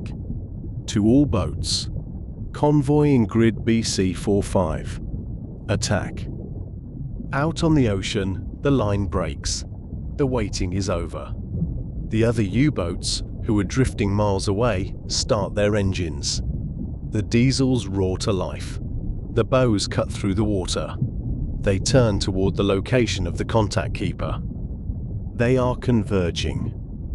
It takes time. The ocean is vast. It might take 6 hours or 12 hours for the pack to assemble. The contact keeper continues to shadow the convoy, sending updates. "They are turning south," he whispers over the radio. "They are speeding up." The other boats adjust their course. They are like wolves running through a forest, closing in on the herd. They time their arrival for the night. The U-boat is a creature of the dark. As the sun sets, the convoy becomes a mass of black shapes. The destroyers are patrolling the edges, their sonar pinging the deep water. But the U-boats are not in the deep water. They are on the surface, trimmed down so only the conning tower is above the waves. The attack begins. It is not a chaotic brawl. It is a choreographed strike. One U-boat attacks from the north. The destroyers rush to that side, firing star shells, dropping depth charges. The ocean explodes with light and noise. But while the escorts are busy in the north, 2 more U-boats slip in from the south. They are inside the convoy lines now. They pick their targets. The torpedoes swim through the water. Explosions light up the night. The sky turns orange with burning oil. The convoy commodore tries to organize his ships, but he is overwhelmed. He does not know where the attack is coming from. Is it 1 submarine? Is it 10? The sonar is useless in the confusion of exploding ships and twisting propellers. This is the terror of the Wolfpack. It overwhelms the defense. It creates a feeling of total encirclement. Inside the U-boats, the atmosphere is intense but controlled. The captain is shouting bearings. The mechanics are reloading the torpedo tubes, sweating in the heat, greasing the heavy metal cylinders. The radio operator is listening to the screams of the sinking ships, but he is focused on his job. They strike, and then they vanish. As the dawn approaches, the U-boats turn away. They dive deep or sail away at full speed on the surface, disappearing into the empty ocean before the sun comes up. Behind them, the sea is empty again, except for the wreckage. The pack has fed. The radio signals go back to France. "Sunk 20,000 tons, one boat reports. "Sunk 2 tankers, says another. Donitz moves the pins on his map. He calculates the tonnage. He is fighting a war of numbers. He knows that Britain needs 30 million tons of supplies a year to survive. If his Wolfpacks can sink more ships than the Allies can build, Germany will win. It is a cold, grim calculation. It turns the ocean into a factory of destruction. But for the men in the boats, the Wolfpack offers something else: comfort. When you are alone in the Atlantic, thousands of miles from home, the isolation can break your mind. But knowing that other boats are out there, just over the horizon, is a comfort.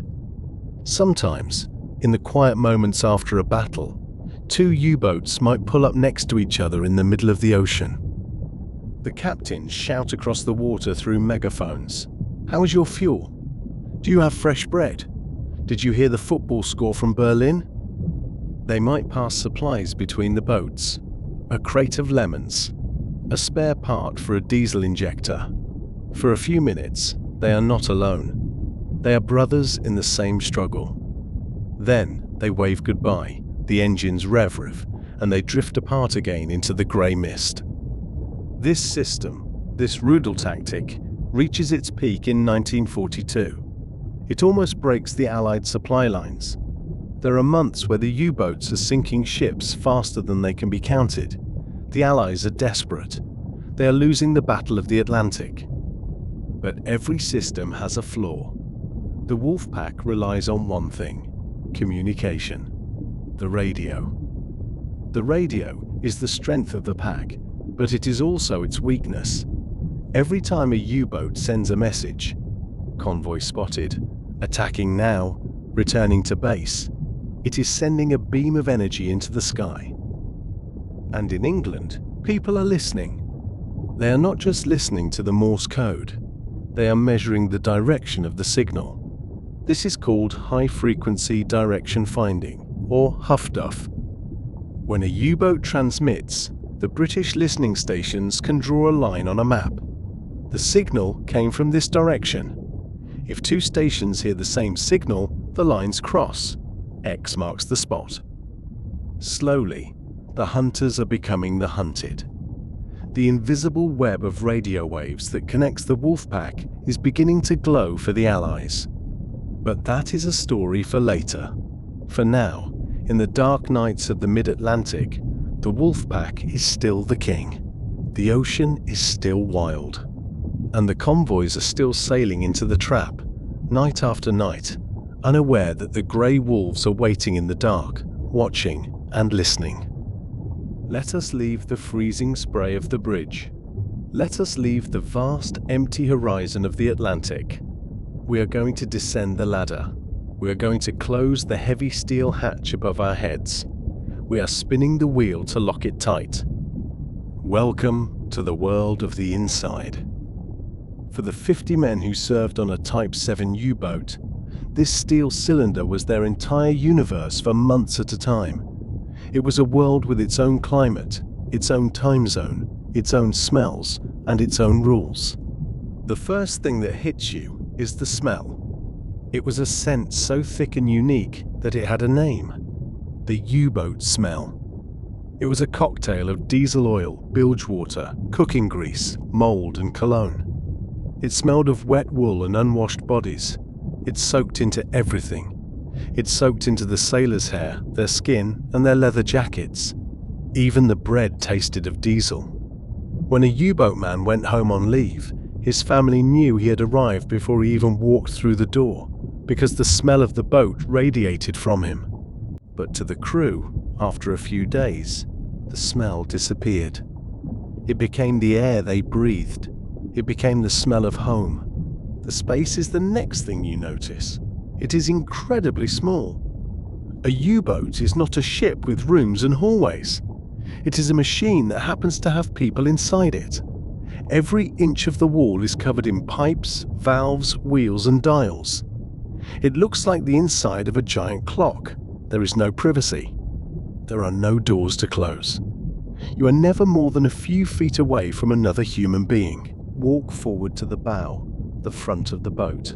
This is the torpedo room. It is the main bedroom for the crew. Here, the men sleep in hammocks slung between the torpedoes. It is a strange image. A young sailor, fast asleep, his arm draped over a 2-ton explosive weapon. The space is so tight that they have to practice hot bunking. This means that there are not enough beds for everyone. When one man wakes up to go on watch, he rolls out of his hammock, and another man, exhausted from his 4-hour shift, climbs straight into the warmth left behind. The bed never gets cold. The atmosphere in here is damp. The ocean outside is freezing, but the air inside is warm.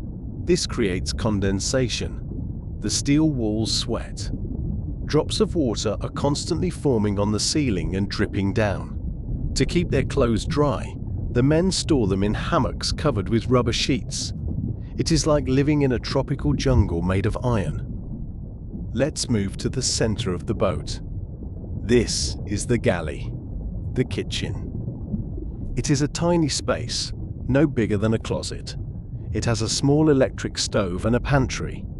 But from this tiny corner comes the most important thing on the boat: morale. The food on a U-boat was actually the best in the German military.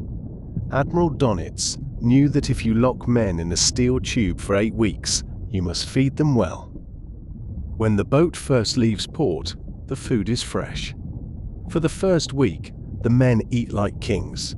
There are eggs, fresh potatoes, steaks, fruit, and real coffee. The boat is packed with food. Loaves of bread are stacked in the toilets. Sacks of potatoes are stored under the tables. Sausages hang from the ceiling like festive decorations. As they eat their way through the patrol, the boat literally gets lighter. But as the weeks go on, the fresh food runs out. The bread goes moldy. The crew calls it white rabbit because of the white fur growing on the crust. They cut the mold off and eat the rest.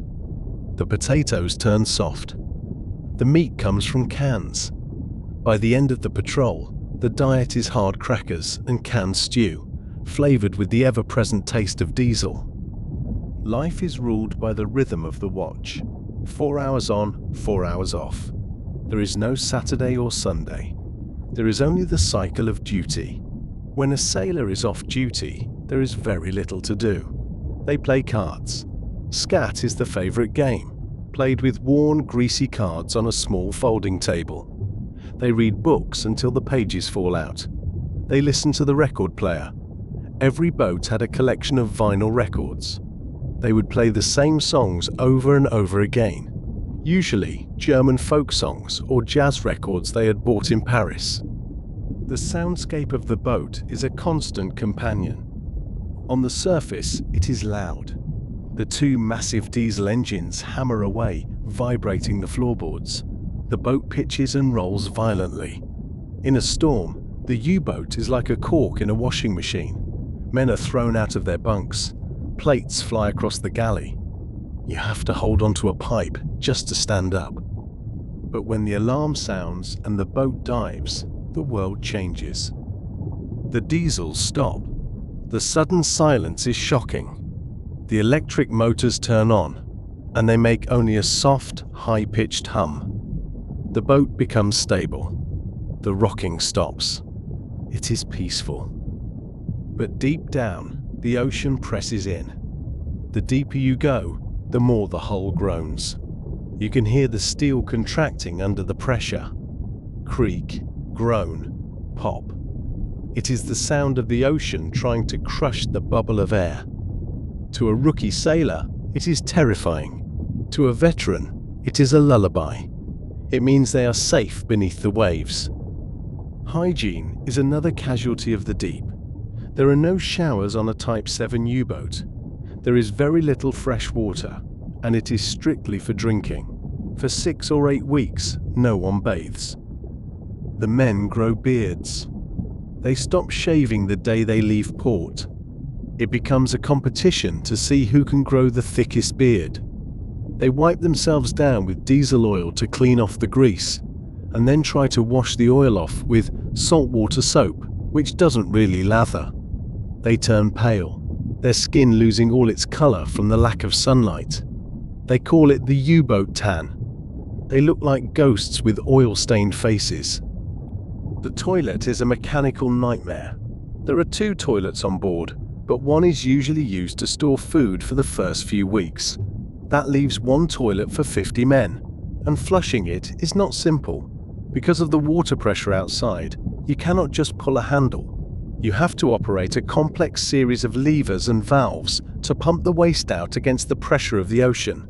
If you do it in the wrong order, the ocean flushes back in. It is messy and dangerous. But despite the smell, the mold, the bad food, and the cramped bunks, there is a deep, powerful bond among the crew. In the German Navy, the U-boat arm was unique. On the big surface ships, the officers were distant. They ate in separate rooms. They demanded salutes. On a U-boat, there is no room for that. The captain, the old man, sleeps in a tiny bunk just off the main corridor, separated only by a curtain. He eats at the same small table as the engineer. He wears the same moldy leather jacket.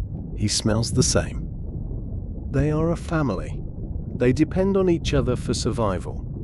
If the mechanic makes a mistake, everyone dies. If the lookout falls asleep, everyone dies. This creates a brotherhood that is stronger than rank. They call themselves a Schicksalsgemeinschaft, a community of fate. Imagine it is the middle of the patrol. It is night. The boat is submerged to avoid a storm. The lights are turned to red to preserve night vision. The air is heavy and stale, thick with carbon dioxide. The men are lying in their bunks, saving oxygen. The only sound is the soft hum of the electric motors and the rhythmic breathing of sleeping men. It is claustrophobic, yes, but it is also cozy. It is a warm, steel womb protecting them from the freezing, hostile ocean outside. And then, the moment of release. The captain gives the order to surface. Blow ballast. Compressed air hisses into the tanks. The boat rises. The angle tilts up. Tower hatch open. The rush of air that comes down the ladder is the sweetest thing a sailor has ever tasted. It is cold, fresh, Atlantic air. It clears the lungs. It clears the mind. The engines roar to life, sucking in the fresh oxygen. The boat begins to breathe again. Life inside the tube was a test of endurance. It was a life of extreme contrast, between the utter boredom of waiting and the sheer terror of the attack, between the foul air of the deep and the sweet wind of the surface. But for the Grey Wolves, it was the only life they knew. It was their job, their home, and for many of them, it would eventually become their tomb. The year 1941 comes to a violent end. For 2 years, the war has been a European nightmare. It has been fought in the mud of France, the deserts of Africa, and the cold waves of the North Atlantic. But on December 7th, 1941, the world breaks open. On the other side of the globe, Japanese planes descend on Pearl Harbor. The United States of America is jolted out of its peace. 4 days later, Germany declares war on America. In his headquarters in France, Admiral Donitz does not panic. He smiles. For months, he has been frustrated. He has watched American supply ships sailing across the ocean, guarded by American destroyers, and he was forbidden to touch them because America was neutral. His U-boats had to let them pass. Now, the gloves are off. The restrictions are gone. He walks to the Great Wall map. He looks past England. He looks past the mid-Atlantic. His eyes settle on the coastline of the United States. New York, New Jersey, North Carolina, Florida. He calls his staff together. He names the new mission Operation Paukenschlag, Operation Drumbeat. He wants to hit the Americans with a sudden, thunderous roll of the drums before they can wake up. But he has a problem. The Type 7 U-boats, the workhorses of the fleet, do not have the fuel to reach New York and come back. They are too small. So, Donitz turns to his giants, the Type 9 boats. These are the long-range cruisers of the fleet. They are larger, slower, and less agile than the Type 7s, but they can carry massive amounts of fuel and supplies. They are designed for the ends of the earth. He selects 5 of his best commanders. He gives them a simple order. Go to America. Sink everything you see. The 5 boats slip out of the French bases in late December. They cross the Atlantic in secret. They fight through terrible winter storms. The waves are 40 feet high. The spray freezes on the conning towers. For weeks, they are alone in the grey wasteland. Then, in the middle of January 1942, they arrive. What they find leaves them speechless. Commander Reinhard Hardigan, the captain of U-123, brings his boat to the surface off the coast of Long Island, New York. He expects to find a coast in darkness. He expects blackouts, patrols, and minefields. Instead, he sees a blaze of light. The Americans are not ready. They do not believe the war can touch them here. The cities are glowing. The streetlights are on. The neon signs of bars and restaurants are flashing. The lighthouses are sweeping their beams across the water, helpfully guiding ships and submarines to their locations. Hardigan looks through his binoculars. He can see the cars driving along the coastal roads. He can see the headlights. He can see people walking on the boardwalks. It is a surreal moment. He is a predator sitting in the dark, looking into a brightly lit living room. And the ships. The ocean is full of them. Tankers carrying oil from the Gulf of Mexico. Freighters carrying bauxite and steel. They are sailing with their navigation lights on. They are sailing alone, not in convoys. They are chatting on the radio in plain English, giving their positions and their destinations. It is a shooting gallery. The German commanders cannot believe their luck. They call it the second happy time. Hardigan takes his boat into the shallow waters. He is so close to the shore that he is worried about running aground. He sees a massive tanker, the Coimbra. It is silhouetted against the glow of the city lights. He does not even need to use the sonar. He just looks out the window. He fires. The explosion shakes the windows of houses on Long Island. The tanker erupts into flames. People on the beach stop their cars and get out to watch. They think it might be an accident or perhaps a naval exercise. They do not realize they are watching a war. For the next few months, the U-boats run wild. They move down the coast. They sit off the coast of Cape Hatteras in North Carolina. The water there is a graveyard of ships. The U-boats simply wait for the merchant ships to pass the lighthouses, and then they strike. They move further south to the holiday beaches of Florida. Imagine the scene at Jacksonville Beach. It is a warm evening. The tourists are staying in the beachfront hotels. They are having dinner. Suddenly, a few miles offshore, a fireball rises from the sea. A tanker has been hit. The flames are so bright that you can read a newspaper on the balcony of the hotel. The war has come to paradise. The U-boats become brazen. They surface in broad daylight. They use their deck guns to save torpedoes. They shell ships within sight of the boardwalks. Commander Hardigan famously wrote in his logbook, "We are operating close to the shore. We can see the Ferris wheel at Coney Island. The people are dancing. We will give them some music." The American response is slow and disorganized. They do not have enough destroyers. They refuse to turn off the city lights because the mayors complain it will hurt the tourism business. They argue that blackouts will cause car accidents. So the slaughter continues. In the first 6 months of 1942, the U-boats sink nearly 400 ships in American waters. More tonnage is sunk here than was lost at Pearl Harbor. The beaches of the East Coast are washed with oil and wreckage. Bodies of sailors wash ashore in New Jersey and Virginia. The U-boat crews are exhausted but ecstatic. They are sinking ships faster than they can reload the tubes. They run out of torpedoes and have to sail back to France, leaving burning wrecks behind them. When they return to Lorient and Brest, they are treated like rock stars. They have humiliated the American giant in its own backyard. But, as always in this war, the pendulum swings. The Americans are slow to learn, but they are not stupid. Admiral Ernest King, the head of the US Navy, finally orders a blackout. The neon signs are turned off. The car headlights are dimmed. The lighthouses go dark. And finally, the convoys begin. The merchant ships stop sailing alone. They group together, surrounded by destroyers and airplanes.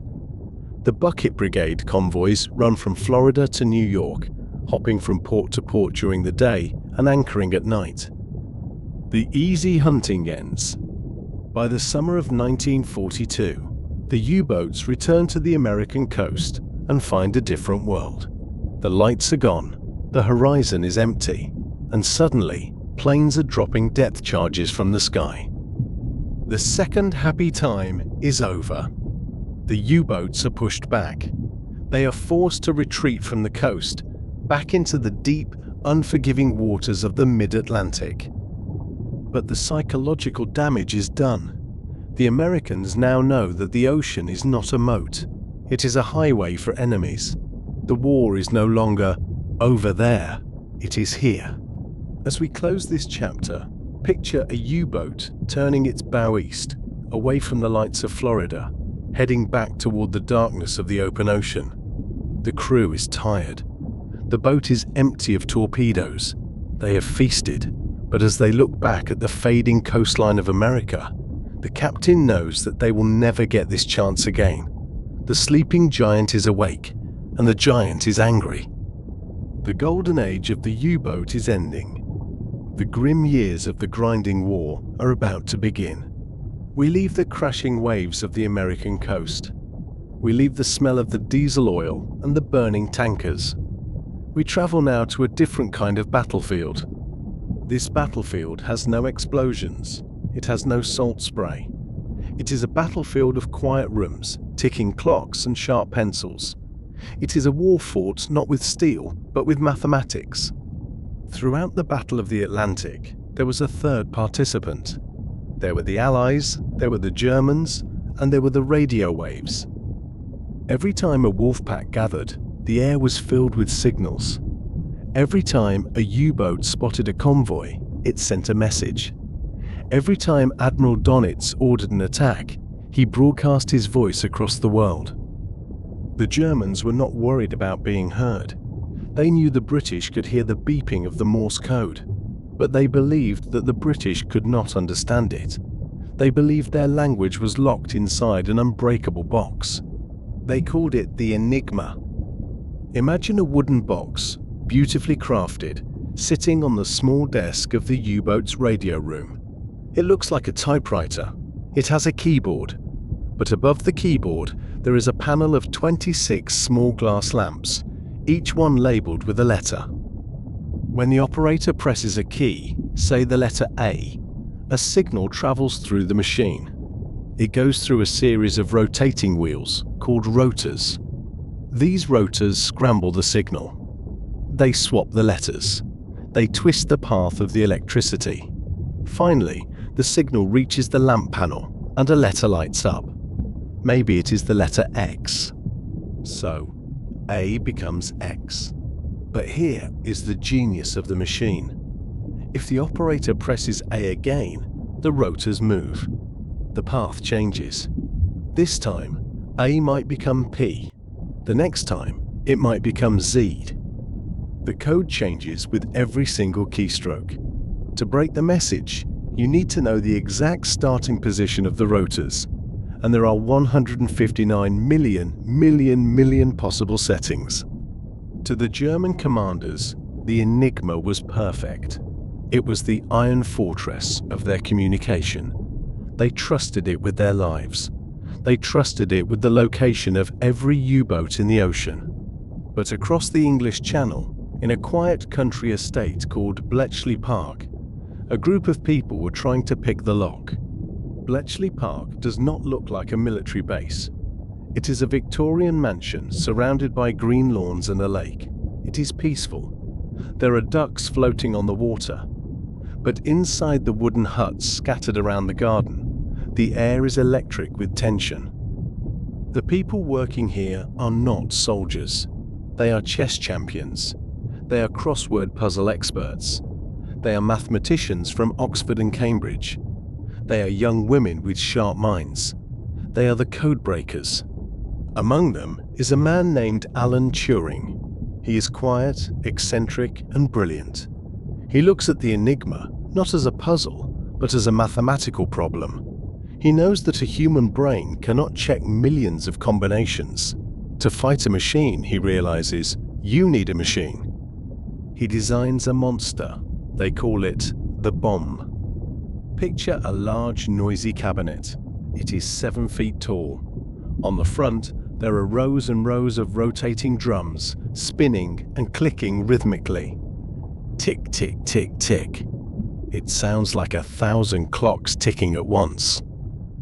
Day and night, the bombs are running. The operators, mostly young women, stand in front of them, feeding in the coded messages intercepted from the Atlantic. They are looking for a pattern. They are looking for a mistake. And the Germans made mistakes. They were human after all. Sometimes, a lazy U-boat operator would choose a starting setting that was easy to guess, like the first 3 letters of his girlfriend's name, or the letters QWE from the keyboard. Sometimes, they would send the same message every morning, a weather report, using the same words. These were the cracks in the wall. The people at Bletchley Park found these cracks, and they used them to wedge the door open. But the naval enigma, the code used by the U-boats, was the hardest of all. The Navy used more rotors. They had stricter discipline. For a long time, Bletchley Park was blind. The Atlantic was a black hole. Then came the turning points. Brave sailors boarded sinking U-boats to steal the codebooks before the Germans could destroy them. In 1941, the British captured the U-110. They found the Enigma machine intact. They found the books that told them the settings for the next month. Suddenly, the lights turned on. Imagine the scene in Hut 8 at Bletchley Park. It is the middle of the night. The bomb machine stops ticking. It has found a match. The mathematician rushes to the printer. He types in the garbled letters from a German radio signal. And out comes clear German text. Convoy spotted in grid AK-55. Attack at dawn. They are reading the mail of Admiral Donitz. They call this intelligence Ultra. It is the most secret of the war. If the Germans find out that the code is broken, they will change the machine, and the British will be blind again. So nobody can know. Not even the captains of the ships at sea. This leads to a strange, ghostly game of chess on the ocean. In the operations room in London, the British admirals look at the map. They see the position of the Wolfpack, revealed by the code breakers. They see the position of their convoy. They send a signal to the convoy commander. They do not say, "We have broken the German code." They simply say, "Alter course to the south. Suspected submarine activity in the north." Out in the Atlantic, the convoy turns. It steers away from the trap. Meanwhile, the U-boats are waiting. They are sitting in their line, drifting in the swell, scanning the horizon. They check their watches. The convoy should be here by now. They wait another hour. They wait all night. Nothing comes. The ocean remains empty. The U-boat commanders are confused. They radio back to France. No sign of the enemy. Donitz is also confused. He wonders how the British knew. He suspects spies in the French harbours. He suspects that the British have a new magical radar. He never suspects the wooden box on the desk. He never suspects that his own orders are betraying him. The success of Bletchley Park saves thousands of lives. It allows the Allies to route ships around the danger. It allows them to send destroyers directly to the places where the U-boats are refueling. But it is a heavy burden for the code breakers. Sometimes they read a message about an attack that is happening right now. They know that men are dying in the water at this very moment, and there is nothing they can do. They are watching the tragedy unfold on paper, hundreds of miles away. There is a period in 1942 called the Blackout. The Germans add a fourth rotor to the Enigma machine. Suddenly, Bletchley Park goes dark. The bombs cannot solve the new puzzle. For 10 months, the U-boats run wild again. The convoys sink. The men in Hut 8 work until they collapse from exhaustion, trying to break back in. And eventually, they do. They build faster machines. They capture new books. The light returns. By 1943, the secret war is won. The Allies know everything. They know when the U-boats are sailing. They know where they are going. They know how much fuel they have. The ocean, which used to be a place of hiding, has become a glass house. The U-boats are naked, though they do not know it. As we end this chapter, think of the contrast. On one side, the U-boat, cold, wet, smelling of oil, filled with men living in fear of the depth charge.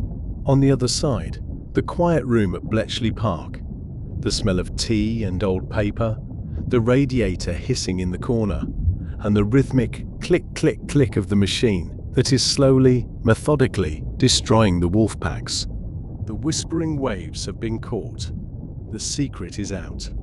And for the grey wolves, the invisible net is tightening. We have spoken about the ocean as a two-dimensional battlefield, north and south, east and west. The U-boats moved across the surface and the destroyers chased them. But now we must look up. For the first 3 years of the war, the middle of the Atlantic Ocean was a sanctuary. It was called the Air Gap. It was a massive black hole on the Allied maps, hundreds of miles wide, where no airplane could reach. It was too far from Canada, too far from Iceland, and too far from Britain. In this gap, the U-boats were safe. They could float on the surface in the bright sunlight. The crews could sunbathe on the deck. They could repair their engines. They could recharge their batteries without fear. They called it the U-boat garden. But in 1943, the garden is destroyed. The destroyer of the garden is a machine. It is the B-24 Liberator bomber. It is a big, ugly 4-engine plane. It is heavy and difficult to fly, but the Allies have modified it. They have stripped out the armor plating. They have removed the heavy gun turrets. They have filled every empty space inside the wings and the fuselage with fuel tanks. They call them the VLR Liberators, very long range. Suddenly, the map shrinks. These planes can fly for 18 hours. They can fly from Newfoundland to Iceland. They can loiter over the center of the ocean for hours watching. Imagine you are a lookout on the U-boat bridge. It is a cloudy day in the mid-Atlantic. You are used to scanning the horizon for the masts of ships. You are not looking up, because there has never been anything up there before. Then you hear a drone. It is a low throbbing sound, hidden by the wind. Suddenly, the plane drops out of the clouds. It is terrifyingly fast. Before you can even shout "Alarm!" the plane is over you. The bomb bay doors open. Depth charges tumble out. They look like oil drums falling from the sky. They splash into the water around the boat. Boom. The shock wave is massive. Unlike a destroyer, which has to run over the submarine to attack, the plane can see the U-boat from miles away and swoop down like a hawk. The U-boat, which takes 30 seconds to crash dive, is too slow. But the daylight is not the only problem. The U-boats still have the night. They think they are safe in the darkness. They think they can surface at midnight to recharge their batteries, hidden by the cloak of black water. They are wrong. The British have developed 2 new weapons that work together to turn the night into day. The first is the centimetric radar. Early radars were big and clumsy. They could see a mountain or a battleship, but they could not see a small U-boat conning tower amidst the waves. The new radar is different. It uses a tiny wavelength. It is sharp. It is precise. It can see a periscope from 5 miles away. The radar is fitted into the nose of the planes. It sends out an invisible beam. The U-boat has a device to detect radar, but it cannot detect this radar. The beam is too high-pitched. The U-boat is blind to the fact that it is being watched. The plane flies through the pitch-black night. The pilot looks at a glowing green screen. He sees a blip. He follows it. He flies lower and lower, 500 feet, 200 feet, 50 feet above the water. He is flying entirely on instruments. Ahead of him, in the dark, the U-boat crew is relaxing. The commander is smoking a pipe on the bridge. The air is fresh. Then comes the second weapon, the lee light. It is a massive searchlight, 24 inches wide, powered by a bank of car batteries, bolted under the wing of the plane. When the plane is just 1 mile away, the pilot flips the switch. Click. A beam of 22 million candles of light stabs the darkness. It is blinding. It turns the night instantly into a dazzling, brilliant white. Imagine the terror of the U-boat crew. 1 second, they are in total darkness. The next second, they are bathed in a light brighter than the sun. They are blinded. They cannot see the plane. They can only see the light rushing toward them at 200 miles an hour. The depth charges fall. The machine guns rake the deck. The U-boat has no chance. It is smashed before the crew can even reach the hatch.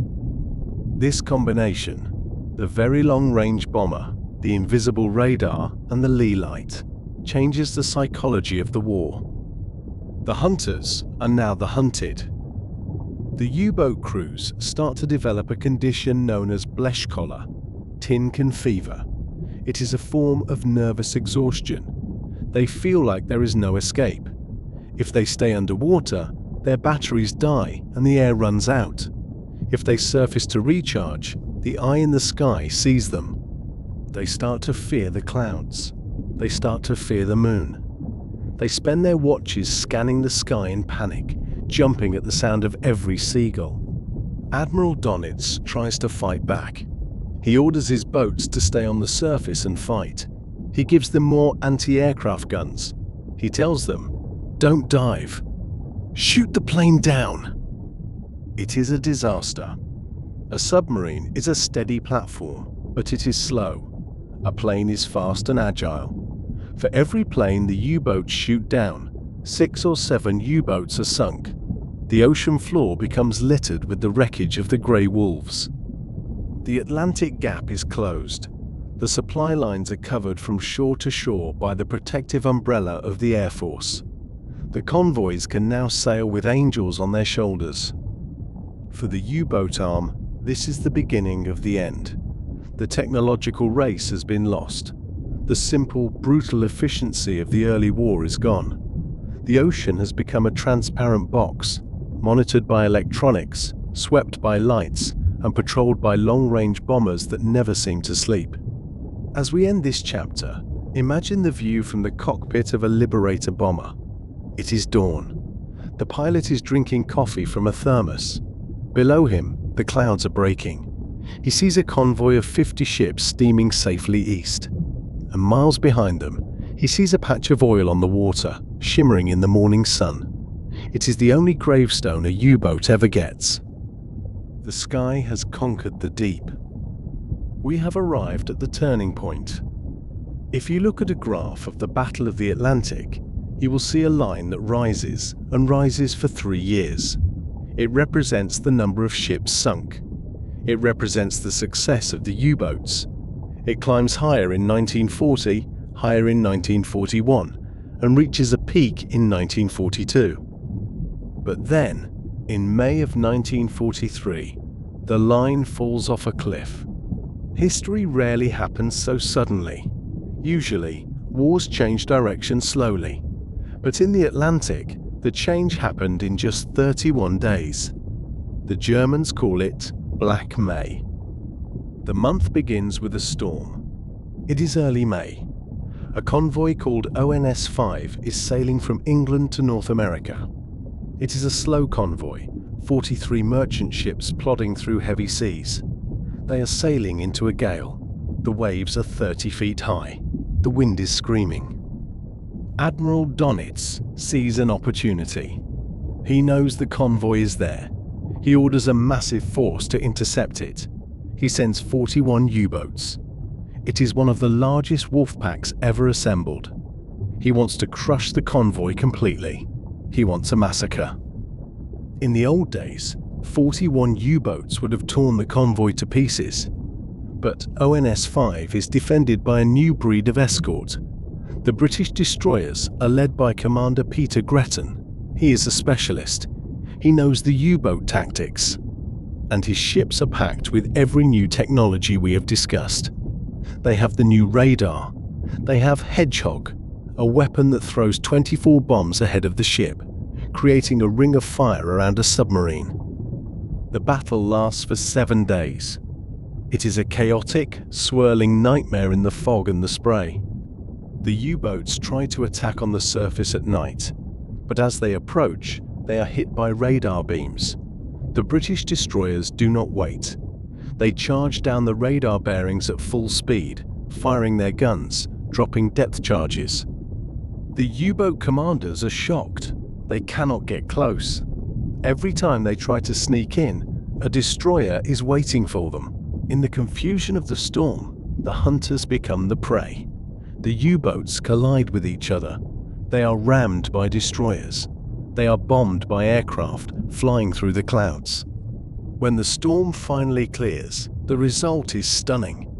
The U-boats manage to sink 12 merchant ships. But in exchange, 7 U-boats are destroyed. 7 more are badly damaged. This is a disaster for the Germans. Losing 1 U-boat to sink 2 ships is a defeat. The math does not work. But the month is just beginning. Donitz refuses to believe that his tactic is broken. He thinks it was just bad luck. He orders the boats to stay at sea. He orders them to fight harder. "You must force the issue," he radios. "The U-boat spirit must prevail." But spirit cannot stop a depth charge. For the rest of May, the slaughter continues. The Allies bring in the escort carriers. These are small aircraft carriers that sail right next to the convoys. Now, the convoy has its own private air force. Fighters take off from the tiny decks and circle the ships. The U-boats have nowhere to hide. If they surface, the planes attack them. If they dive, the destroyers track them with sonar. If they stay still, the Huff-Duff radio detectors find them. The reports coming back to Donitz's headquarters are terrifying. U-boat under attack. U-boat sinking. U-boat not responding. Day after day, the pins are removed from the map. The faces of the staff officers in France grow pale. They are losing 2, sometimes 3 boats a day. Among the losses is the Admiral's own son, Peter Donitz. He is an officer on U-954. The boat is attacked by a Liberator bomber and sunk with all hands. Donitz receives the news quietly. He does not take a day off. He continues to work, but the fire in him begins to die. By the end of May, the statistics are undeniable. In just 1 month, the Allies have destroyed 43 U-boats. It is a quarter of the entire operational fleet. It is a massacre. Nearly 2,000 German sailors have died in 4 weeks. And what have they achieved? They have sunk only a handful of ships. The tonnage of Allied shipping is actually increasing, because American shipyards are building Liberty ships faster than the Germans can sink them. Donitz is a cold, rational man. He looks at the numbers. He realizes the truth. The Battle of the Atlantic is lost. The Wolfpack tactic is dead. The technology of the enemy is simply too strong. On May 24, 1943, he sends a signal that marks the end of an era. Temporary withdrawal from the North Atlantic. He orders the boats to retreat. They are told to go south, to the Azores, or to go back to base. They are told to leave the main convoy routes. The withdrawal is supposed to be temporary. Donitz hopes that new weapons, new torpedoes, and new submarines will allow them to return, but they never do. They never regain the initiative. The happy time is gone forever. Imagine the atmosphere in the U-boat bases in Lorient and Saint-Nazaire as the survivors return from Black May. The concrete pens are quiet. The military bands have stopped playing. The flower ceremonies are hurried and sad. The boats that limp back into the harbor are battered. They are covered in rust. The conning towers are riddled with bullet holes from aircraft strafing. The crews are shell-shocked. They walk onto the dock with trembling hands and staring eyes. They have seen their friends die. They have heard the screams of crushing steel. They go to the officers' mess hall for dinner. They look around the room. Half the tables are empty. The laughter is gone. The bravado is gone. They know that going back out there is a death sentence. The odds of survival have shifted dramatically. In 1940, a U-boat crew had a good chance of surviving the war. By 1943, the life expectancy of a U-boat is measured in just 2 or 3 patrols. It has become a suicide mission. Yet, amazingly, the crews continue to sail. There is no mutiny. There is no rebellion. They are bound by a strange loyalty to each other and to their commander. They fix the boats. They load the torpedoes. They say goodbye to their French girlfriends, and they sail back out into the killing ground. But the ocean has changed. It is no longer a German ocean. It is an Allied lake. The convoys now sail across the Atlantic like great trains, unmolested, carrying the tanks, the fuel, and the soldiers that will eventually liberate Europe. The U-boats are no longer the predators. They are the fugitives, hiding in the deep, hunted by 1,000 eyes. Black May was the month the spine of the U-boat arm was broken.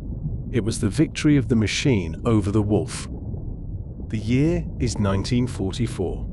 The war has turned completely against Germany. The Allied armies have landed in Normandy. The Russian armies are pushing from the east. The cities of the Reich are burning under constant bombardment. In the Atlantic, the U-boat war is effectively over. The old grey wolves, the Type 7 boats, are being slaughtered. They cannot breathe. If they surface to charge their batteries, they are spotted by radar. If they stay underwater, they run out of power and air. They are obsolete relics fighting a space-age enemy. But deep in the design bureaus of the German Navy, there is one last hope. A final gamble. They call it the Electroboot, the electric boat, the Type 21. It is a weapon that is years ahead of its time. If the Type 7 was a canoe, the Type 21 is a spaceship. To understand why this boat was so revolutionary, we have to look at its shape. The old U-boats had flat decks, guns, railings, and cables. They were designed to sail on the surface. Underwater, they were slow and clumsy. The Type 21 is different. It is designed to live underwater. All the guns are gone. The deck is smooth and clean. The tower is streamlined like the fin of a shark. It looks like a bullet, but the real revolution is inside. The designers have removed the heavy diesel tanks and replaced them with batteries, massive banks of batteries. The Type 21 has 3 times the battery power of any submarine before it. This changes everything. The old boats could only crawl underwater at 2 or 3 knots. The Type 21 can sprint underwater at 17 knots. It is faster submerged than it is on the surface. It can outrun a corvette. It can dive deeper than any depth charge can reach. It has a rapid reload system that can fire 18 torpedoes in 20 minutes. And it has a new nose. It is equipped with a sophisticated sonar array called the Nibelung. It can track 12 ships at once. It can calculate the firing solution for a torpedo without the captain ever looking through the periscope. It is a blind killer. But the most important invention is a simple rubber tube, the schnorkel. It is a breathing pipe. It allows the submarine to run its diesel engines while sitting just beneath the surface. It sucks in fresh air and blows out the exhaust. This means the Type 21 never has to surface. It can stay underwater for its entire patrol. It can cross the Atlantic without anyone ever seeing it.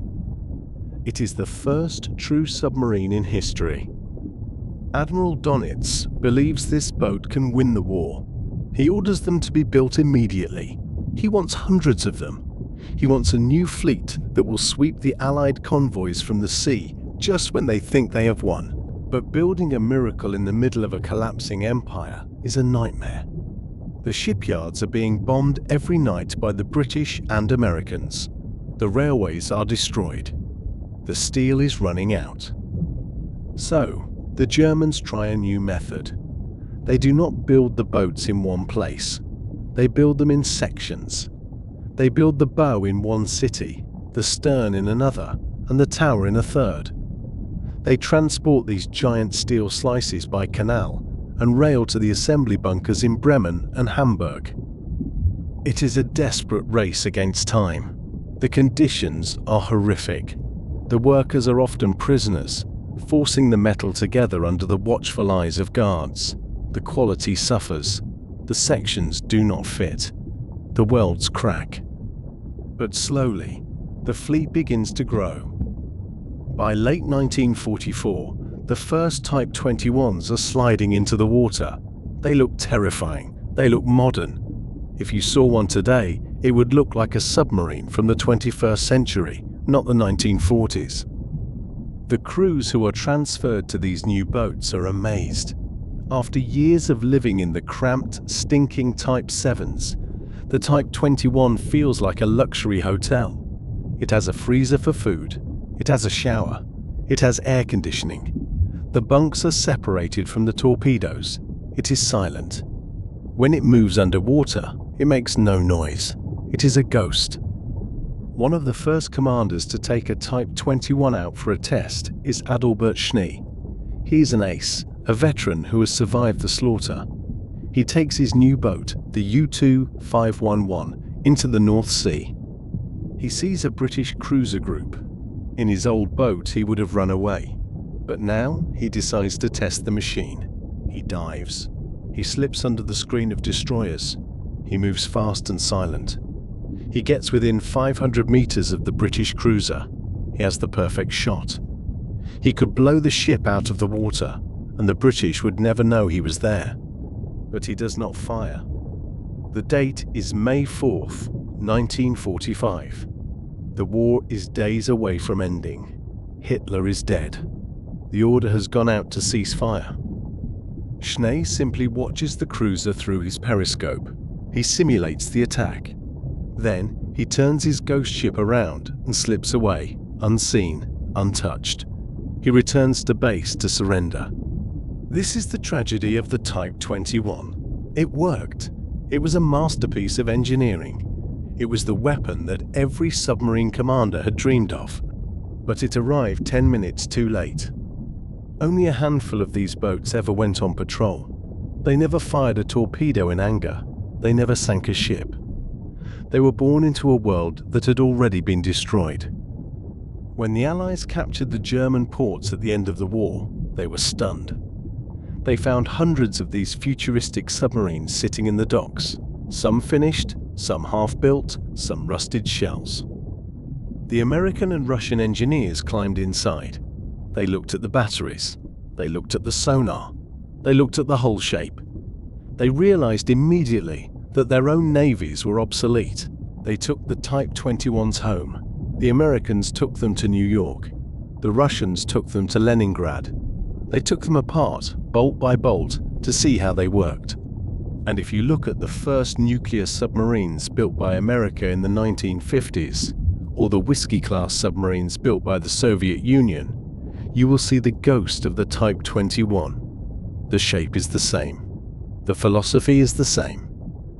The German U-boat war ended in defeat, but the German engineers had designed the future. As we end this chapter, imagine the U-2511 sitting quietly in the muddy water of a German harbor. The crew is leaving for the last time. They walk away from the most advanced weapon the world has ever seen. It sits there, dark and silent, a steel monument to what might have been. The war is over. The ocean is quiet. The fire has gone out. All that is left now is the final act of the tragedy, the surrender. The date is May 4th, 1945. The spring has returned to Europe, but the continent lies in ruins. The fires in Berlin are burning out. The tanks have stopped their engines. A strange, unfamiliar silence is spreading across the land. In the bunker headquarters in Flensburg, near the Danish border, Grand Admiral Karl Donitz sits at his desk. He is now the head of the German state, but only for a few days. He looks at the paper in front of him. He picks up his pen. He sends the final signal to all U-boats at sea. My U-boat men, 6 years of war lie behind us. You have fought like lions. A crushing superiority has compressed us into a narrow area. The continuation of the struggle is impossible from the bases that remain. To avoid unnecessary bloodshed, I order the immediate cessation of hostilities. The message travels through the ether. It reaches the boats hiding in the fjords of Norway. It reaches the boats prowling the coast of America. It reaches the boats sitting silently on the bottom of the English Channel. For the crews, it is a moment of shock. For 6 years, their only purpose has been to fight.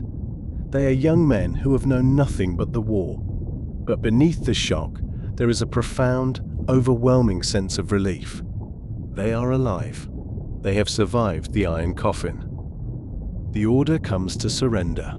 They are told to surface. They are told to hoist a black flag or a blue flag from the periscope. They are told to radio their positions to the Allies in plain English. Imagine the scene in the mid-Atlantic on May 8. The sea is calm. The sun is shining. Slowly, the ocean begins to give up its secrets. One by one, the grey shapes break the surface. Foam cascades off their decks. The hatches open. The men climb out, not to man the guns, but to breathe the air. They stand on the casing, squinting in the sunlight. They light cigarettes. They look at the horizon. Far away, the smoke of an Allied destroyer appears. In the past, this would have been the moment of death. But today, the destroyer does not fire. It approaches slowly. The British sailors line the rails, watching the Germans.